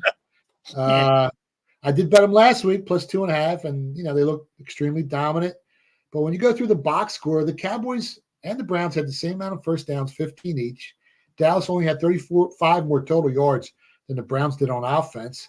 The biggest problem for Cleveland last week was Deshaun Watson. He threw for 2 touchdowns and got sacked 6 times. So I don't see that happen again this week. And I read somewhere where Dak was buying everybody Rolexes after that $240 million contract. Well, now he's going to have to pay for the goal this week. And I like the Saints +7, man. Me too. I'm taking the Saints in the number. I got them this weekend going into Arlington. A pretty interesting ball game. Baker Mayfield, there's been like a renaissance with him, and they've revitalized this guy's career because 4 touchdowns. I thought he was great. Tampa Bay at Detroit. Detroit comes back and gets a victory. I mean, end of the day, that Tampa team is coming on. And you know what? Since the halftime point of last year, Todd Bowles has got that team aimed in the right position. And now you have Detroit. I got Detroit like you do going a long way this year. How do you see this game? Yeah, it's going to be a tough game. The line opened up 5.5, but it's up to 7.5. It went through that key number of 7. The total opened up at 48.5. It's up to 51.5. So they're expecting a shootout here in Las Vegas. But like you said, Tampa's coming off a real clean victory over Washington. Neither team turned the ball over last week, but the Buccaneers had 100 more total yards on offense, won the time of possession battle by over 7 minutes.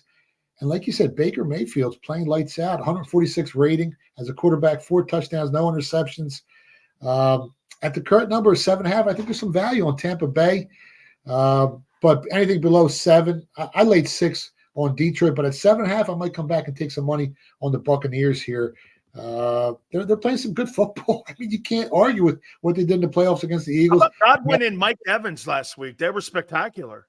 Yeah. And if you want, maybe a better way to bet it, if you want a little bit of insurance, you can put the lines in the teaser, tease them down to basically a pick 'em with either the Ravens or Philadelphia on Monday night. So that might be another way you could look to bet this game as well, because now it's going over that key number of 7.5, and the only way to bet it is to take the dog now. Indianapolis at Green Bay at Lambeau. Obviously, no Jordan Love. That's already been said by Matt LaFleur. So you like Indianapolis going into this game? Backup quarterback now. That is one of the tougher places to play. I'm not trying to make a case for them because I do think Indy's a better football team, but Indy didn't. Indy's got to show up here if they're going to be a true contender in the AFC. This is a game they have to win. Yeah, I think they win the game. I think they cover the spread also. I mean, if you look at the projected season win totals before this season, the Packers only had one more win on the year, and now they lose their quarterback for this game, which is huge. A quarterback like that's worth anywhere from 5 to 7 points to the point spread. So if you can get the Colts on the money line, they impressed me last week. They did cover the 3-point spread, even though they didn't win the game against the Texans. That was a real tough game, division game. But this week, I think they get the job done. I think the Colts are the right side. Is this a must-win for the Jets? They play at Tennessee. I mean, Tennessee offensively was terrible against Chicago last week, and the Jets with a pretty tough opener, traveling all the way across the country. Aaron Rodgers hadn't played in about 18 months, and all of a sudden you go into San Francisco, who did everything absolutely right. Do you see the Jets getting a rebound victory here? Now, Tennessee can play some defense. How do you see this game? Yeah, I mean, I heard the Tennessee coach say in the second half of that football game, if they punted off down, they would have won the game. I mean, the turnovers killed them. Turnovers killed them. That was a great line. Yeah, what a great line. And he's probably right. But as you know, I went under 7.5 wins for the Titans on the season and under 6.5 wins. So I'm not expecting much from them. This is a good matchup for the Jets. I think the Jets bounce back. I haven't bet the game yet, but if I lean one way, it's towards New York in this matchup. Interesting ball game here. San Francisco at Minnesota. They ran the ball. They threw the ball early and then ran the ball late. And I'll tell you what, Aaron Jones looked pretty good. They gave him the ball a lot. The former Packer, he did a nice job in that opener. Now, again, albeit it was the New York Giants here, but San Francisco, short work week. You a little concerned about that? I mean, it looks like McCaffrey's not going. Or does it just have too much talent in San Francisco when they go into Minneapolis? When the line was 7, I was leaning towards Minnesota. But now at 5, I can't touch the game. The total's at 46.5. How do you bet against Kyle Shanahan's team? I mean, you watch them dismantle the Jets. Then you look at who the Vikings beat last week. I mean, the Giants really suck. We all got to be honest. Such a bad team. And if you look at the box score, both the Giants and the Vikings had 2 turnovers in the game, yet the Vikings still won by 22 points. The Giants also had 100 yards in total penalties, so they're just a bad team. The 49ers, on the other hand, you talked about a short week on the road. 49ers have covered 5 straight games on the road. McCaffrey's back this week, I'm pretty sure. And on short rest on the road, the 49ers continue to get you the money. They've won 8 of their last 10 games on the road, and they've covered the spread. So, yeah, I don't think the road bothers me. If it gets down to 4, I'll be looking to take the 49ers in this matchup. So you're ready for the Drew Lock era there in New York now, aren't you? Daniel Jones, man. I mean, that thing's not going to end well for him here. How about this game? This is a pretty interesting ball game here. Seattle, New England. Who would have thought that New England has an opportunity to start the season out at 2-0? That defense was just everywhere against Cincinnati, and they stifled Joe Burrow in that offense, man. I mean, Jared Mayo had those guys playing. Now, do I think they have enough offense to win a ton of games? I don't. Seattle, I don't know what they are yet. New coach, new regime, all that stuff, plus Geno Smith. How do you see this game? It's a pretty odd ball game here this weekend. I mean, the Patriots had a pretty good defense last season. And they did. They were 8th. Yeah, and you saw what they did week 1. I mean, yeah. They shut down the Bengals did have some key turnovers and key moments, which cost them the game. But now they're at home. You can grab 3.5. You can grab that hook on the Patriots at home. The public's going to be probably all over Seattle. Last time I checked the bet splits, right around 65% of the early action is on the Seahawks. So I never wanted to be on the same side as the public. But at 3.5, you got to look at bet the Patriots there. Both offenses, two good defenses, both offensive a little sluggish. If you go under 41, I'm not sure what the line is. It might be down to 40, but under 41 is a key number.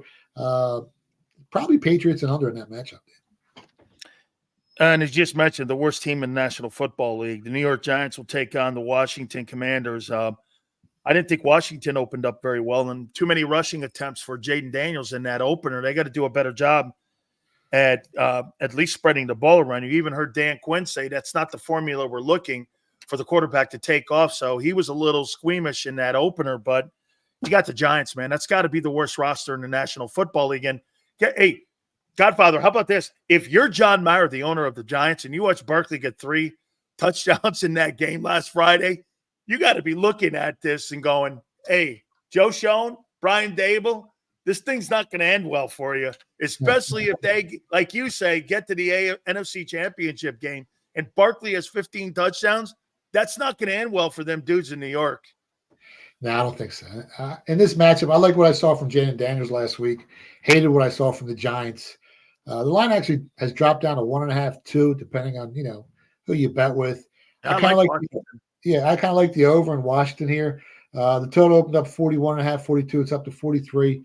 I think both defenses aren't very good, and I think they'll put some points up, a little bit more than 42 points. So I like Washington the over here. Chargers, it doesn't shock me that Jim Harbaugh may start out the season 2-0. They play that shitty Carolina roster. Here's a stat for you. Do you know that if he starts out 2-0, Jim Harbaugh, that you're looking at his overall NFL record at being, counting the playoffs, 50-19-1 as an NFL head football coach? I mean, no shocker here. Herbert looked good. Obviously, their defense, and Bose is a little bit nicked up in this game. Carolina, it's in Carolina. They got to travel across the country. How do you see this one? Yeah, and you saw a difference in that Chargers team. They looked very well coached. They looked very efficient. They didn't make too many mistakes. But again, the NFL, as you know, is a week-to-week league. And if you're looking to bet it, it's all about the new price. So forget about what you saw last week. Things change very quickly in the NFL. And there's really no sugarcoating the fact that the Panthers, they got killed. They lost by almost 40 points, right? They only averaged 3.5 yards per play. They couldn't even get 60 yards rushing, and they only had 10 or 11 first downs in the game. But I got a feeling this week's going to be a little bit different. They come home. The Chargers, like you said, they got to travel cross country. And in the last 2 decades, teams that lost by more than 36 points or more and are grabbing 4 or more points the following game, they cover the Vegas number like almost 75% of the time. So it's all about the price. The Carolina didn't look great, but you're getting a good number here. I didn't bet the game yet because I was hoping the Chargers went to -7. But if that line goes back up to like 6.5 or close to it, I might look to buy the hook because you really want to be around those key numbers of 3 and 7 if you're taking a dog because they're worth a lot of money. I might look to buy the 0.5 point, like I said, on the Panthers here if it gets back to 6.5. As of right now, I didn't bet it, but I think the right side's Carolina +7. And plus, he was in David Tepper's office was Dave Canales. So after week 1, you know what that owner does. He's one of the richest, if not the richest owner. He's a hedge fund guy in the National Football League. And after week 1, Dave Canales was already in David Tepper's office. Better get it going, son, or you might be right there with Frank Reich. Here we go. Have you ever seen a game so early in a year where both teams need a win? Cleveland at Jacksonville. I mean, holy cow, you got Deshaun Watson and could be arguably the worst contract in the history of the National Football League. And then you got Jacksonville, who many people have picked them to be a playoff team this year. Both teams need a win here. How do you look at this one? Yeah, I like the Jags, man. I like them on the money line. I like them -2.5, -3. I like what their defense did last week against Miami. They held them to only 20 points.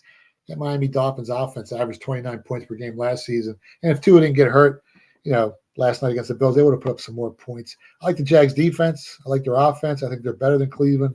I think the Jags cover the game and win the game and cover the spread. Raiders versus the Ravens. It's in Baltimore. I could have made this comment that the Ravens were probably the 3rd best team this past first week of the NFL because of how they played against the Kansas City Chiefs on the road at Arrowhead, dropping the banner. They lost out by tying the game by inches.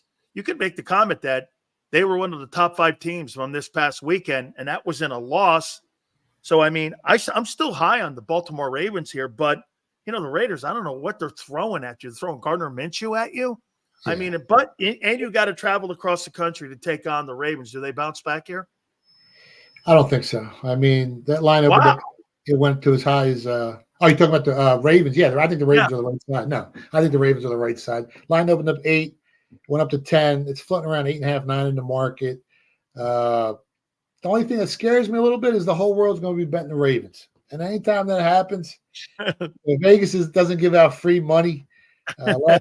It's hard, but I do like the Ravens in this matchup. I mean, even though the turnovers killed the Raiders last week versus the Chargers, there's another team that turned the ball over 3 times. I mean, you go 0-3 in the turnover differential, you lose the game over 90% of the time. You can't do that in the NFL. You can't have brain cramps like that. You can't have mistakes like that. And the other issue is they can't run the ball. They only had 71 yards on the ground last week, and now you're playing a much better defense in Baltimore, and they got to travel cross country. I mean, it's a 1 p.m. This could get ugly. I know the public's all over the Ravens. I think they're the right side. The Ravens have the better coach. I mean, better defense. Anything under 10 points, you're probably going to make some money with Baltimore here. Another interesting game, NFC West game, Rams and Arizona. I thought Kyler Murray played pretty well last week. I mean, I didn't think he played awful. The Rams, they had the lead. They go up to Detroit. They lay an egg in the 4th and then into the overtime. I mean, Rams are projected at being one of those playoff teams in the NFC. They got a lot of talent on that team. Sean McVay might be the second best play caller in all the NFL. Got a Super Bowl ring and 2 NFC titles. I mean, it's an interesting game, and it's in Phoenix. What do you see this game? Yeah, I liked Arizona last week. I liked them to go over their season win total of 6.5. We gave it out on your show. I'm extremely bullish on this Cardinals team. Line opened up with the Rams a favorite. Now that Arizona's a favorite at home, I think Arizona gets the job done, and you win some money if you bet on them. I think there's going to be some points scored in this one as well. So I like Arizona here. If you can get them at a pick 'em -1, I think you'll make some money this week. Pittsburgh at Denver. I mean, I think Justin Fields stinks, but I think Bo Nix stinks worse. I mean, but you're traveling, and I'll say this to you too. Godfather, that's one of the toughest places to play on the planet, is going into high-altitude Denver. That's a thing.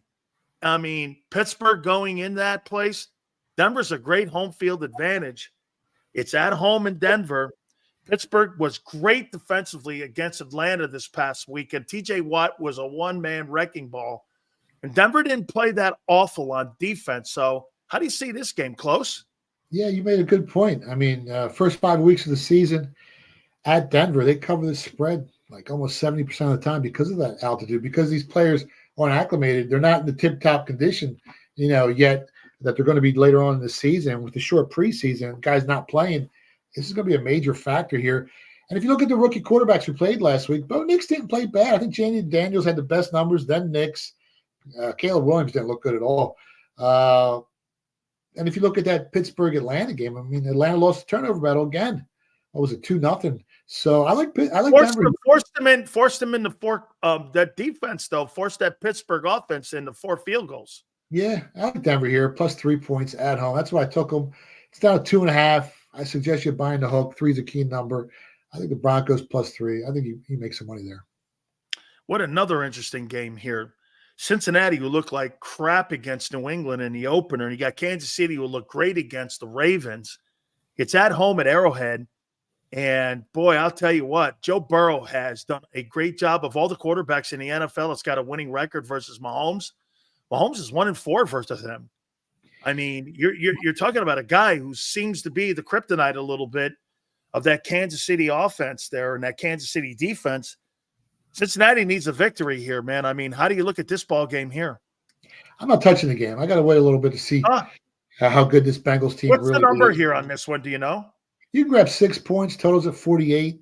If anything, I would probably tease Kansas City down, but the whole world's going to be doing that. The 2 biggest bets on the board this week are going to be Kansas City Chiefs on a teaser, tied in with other teams. So that scares me a little bit. But I didn't bet the game. I don't think I have an edge at 6. I think it's the right number. But like you said, Joe Burrow has performed well against his Chiefs team. But I'm going to sit back and wait a little bit, man. I'm not, I'm looking to invest money to make money. I'm not looking to gamble. Chicago and Houston. I mean, Mr. Pink Fingernails threw for less than 100 yards. The defense was sensational with TJ Edwards. I mean, they really did a great job. I got to tell you this with Houston. I don't know about you. I look at this Houston team. Joe Mixon was the AFC Offensive Player of the Week. They've got so many great talents, and I cannot believe how great C.J. Stroud looks. I mean, I could really see them in the AFC Championship game. They are that good. I mean, defensively, they're getting better. Boy, I like Houston a lot, and it's in Houston. How do you like this game? It's a big number. It's 6.5. But like you said, Caleb Williams, he didn't show us anything. I mean, he didn't show us anything. And that Bears team is pretty good. I mean, their offensive line is solid. Their defense is solid. Keenan Allen's hurt. So I don't know if he's going to play. That could be a factor there. And again, I mean, and I do believe Caleb Williams plays better. Yeah, 6.5 points is a lot of points. So I didn't bet the game. If I bet the game, I'll give it out on Twitter. So just follow me at Philly Godfather, and I'll give it out to you guys. But I haven't touched it yet. Atlanta, Philly, Monday night. What do you got? Man, what a big game, right? Yeah. The opening number, the Eagles were what, 5-point favorites? It shot up to 6.5. The total. I might take Atlanta in a number if it's 6.5. Well, I would wait. The line's going to keep going up. So if it gets to 7, I'll probably be on the Falcons here. The total went down to 47. It opened up 48.5. The whole world's going to be betting the Eagles. Last time I checked, I called my guys in Vegas. I called my guys offshore. It's still early, and most of the bets come in on Monday, for that game. But 85% of the action right now is on the Eagles. So the whole world's betting the Eagles. And like we mentioned so many times, Vegas isn't giving out free money. They're going to have to play mistake-free football to cover this spread. But if anything, I like the 7 points on the Falcons. And like I said, if you wait a little bit, I think it gets there. If you guys remember, before the season started, Atlanta's projected win total was 8.5. 9.5, and the Eagles were 10.5. So forget about what you saw last week. These rosters are pretty good. I like Robinson to score an anytime touchdown prop bet for the game for the Falcons. So I like the Falcons here if it gets to 7. And if you want to bet it a different way, you can. I think the Eagles do win the game. So if you want to tease them down to a pick 'em with maybe Baltimore, I think you make some money that way as well. So yeah, plus 7 is probably the right side. And I took Robinson over 60 rushing yards for the game as well as a prop bet. Remember, it's Big Dick night too, for Nick. Nick Foles is in that, they're honoring his ass Monday night as well. Let me get some college games for you. I'm not Arizona, K-State, I don't care about tonight, but how about Bama, Wisconsin going up to Madison? They struggled with USF last week. New coach, all that. Still a lot of talent at Alabama, but is that game interesting to you here with Bama, Wisconsin? Yeah, I think we gave out South Florida plus 31 on your show last week. And it looked like it was easy money all game. And then at the end, they got a little scared, but we still covered the number and made you guys some money. I haven't bet the game yet. It's a big number. But I think Alabama rolls here, man. I think they're out here to prove something. I think they're going to, score, beat up on teams that are inferior to them throughout the season. And they're going to be there at the end. It's going to be Georgia, Ohio State. That's a team I like to win the whole thing at 4-1. Ole Miss looks good. Alabama looks good. And Texas is 35-point favorites this week. So they're going to be the teams at the end, but I think Alabama rolls this week. LSU at South Carolina is interesting after losing that game in the opener, taking on South Carolina, and it's at South Carolina. Not that I think South Carolina is a world beater, but game day like the Vegas guys, they don't make trips unless they think something's going to be up with this here. So that could be an interesting game too. And Brian Kelly ends up dropping that opener to Southern Cal, and it's a Southeastern Conference matchup here. How do you see that one there? They're supposed to bounce back, right? But yeah. I'm not going to invest any money on. I would take the money in South Carolina in this one. I'm not looking to bet this game, man. They let me down last week. I thought they were going to cover last week. I'm not looking to bet that game. I didn't bet a lot of college football games yet. I've been busy handicapping the NFL, and we just came out with a new program a model AI. It's pretty. I mean, we started off the NFL season extremely hot. It predicts the turnover differential in the NFL. So that's what I've been really focused on is in the NFL. And we might change the whole game if this keeps winning at this pace. You might see me on Forbes magazine, Dan. Holy cow. I like this, man. But just two more then. I got two more for you. Notre Dame, do they bounce back from that Northern Illinois disaster at South Bend? They go in there and beat that team. They were the 5th-ranked team, and they're taking on a Purdue team. Let me tell you about this Purdue team. I don't know, whatever it is, they play like shit against everybody except for Ohio State, Notre Dame, Michigan. They always show up in these big games. And I believe, if I'm not mistaken, I think it's in Terre Haute. So, West Lafayette. So it's at Purdue. Does Notre Dame bounce back? Yeah, I think they bounce back. And I think it's a lower scoring game than people think. But like I said, if I didn't bet it, I hate giving out games I didn't bet yet. Because if I don't put my money down, if I don't put my money where my mouth is, I mean, what's that worth? So, but I think Notre Dame bounces back, and I think it's a much lower scoring game than people think. As long as Notre Dame loses, I don't give a shit. I'm sorry. Two teams I can't stand in my life are Notre Dame and the Gators. I pray to God A&M beats the piss out of them this weekend. I hate Florida. I don't know who I hate more, Florida or Notre Dame. All right. Hey, did I ever tell you the Notre Dame story about Touchdown Jesus? No. What okay, so we beat the piss out of them one year. We gave them the biggest ass beat in the history of life. We beat them 58-7. They've never been beat by 51 points. And I went to a Catholic school, right? So I go home, and my nuns are like, "You beat Notre Dame?" And what was that thing you said after you killed them? I said, Touchdown Jesus took a knee. And boy, I tell you, man, I got a lot of heat. I said, yeah, well, it looks like Touchdown Jesus took a knee this week. They weren't very happy with me. Let me just say that to you. Last one here. Is Deion Sanders and that Colorado program a fraud? Do they even win 6 games this year? Because I don't see 5 wins. Nah, I don't see him now. I checked their schedule. I don't see it now. He's not a fraud, but they don't have the roster, man. They're not good enough. And they're playing some really tough competition this year. But yeah, I don't think they win more than 4 or 5 games in the season. Godfather, it is always great. You make people a ton of money. Tell folks how they can find you. Follow me on Twitter at Philly Godfather. You can stop by the PhillyGodfather.com. And every Friday, Dan Sileo show, best show on the planet. Thank you, Godfather. We'll catch you next week, my friend. You got it, guys. All right, guys. Great week. Great football week. Great Saturday. Great Sunday. Obviously, Monday. Don't forget the pre- and post game. You guys have been great. Do me a favor. Hit the like button on the way out. Big Joe, Xander, we thank you very much. All of you, God bless you guys. You were great this week. You absolutely killed it. By the way, over 1,300 people all throughout the 4 hours from our Twitter, our YouTube channel, our Facebook channel. Big crowd here today. We totally appreciate it. Go back and watch any of the interviews also. We appreciate it. Till Monday, 2 to 6. We'll see you on the flip side.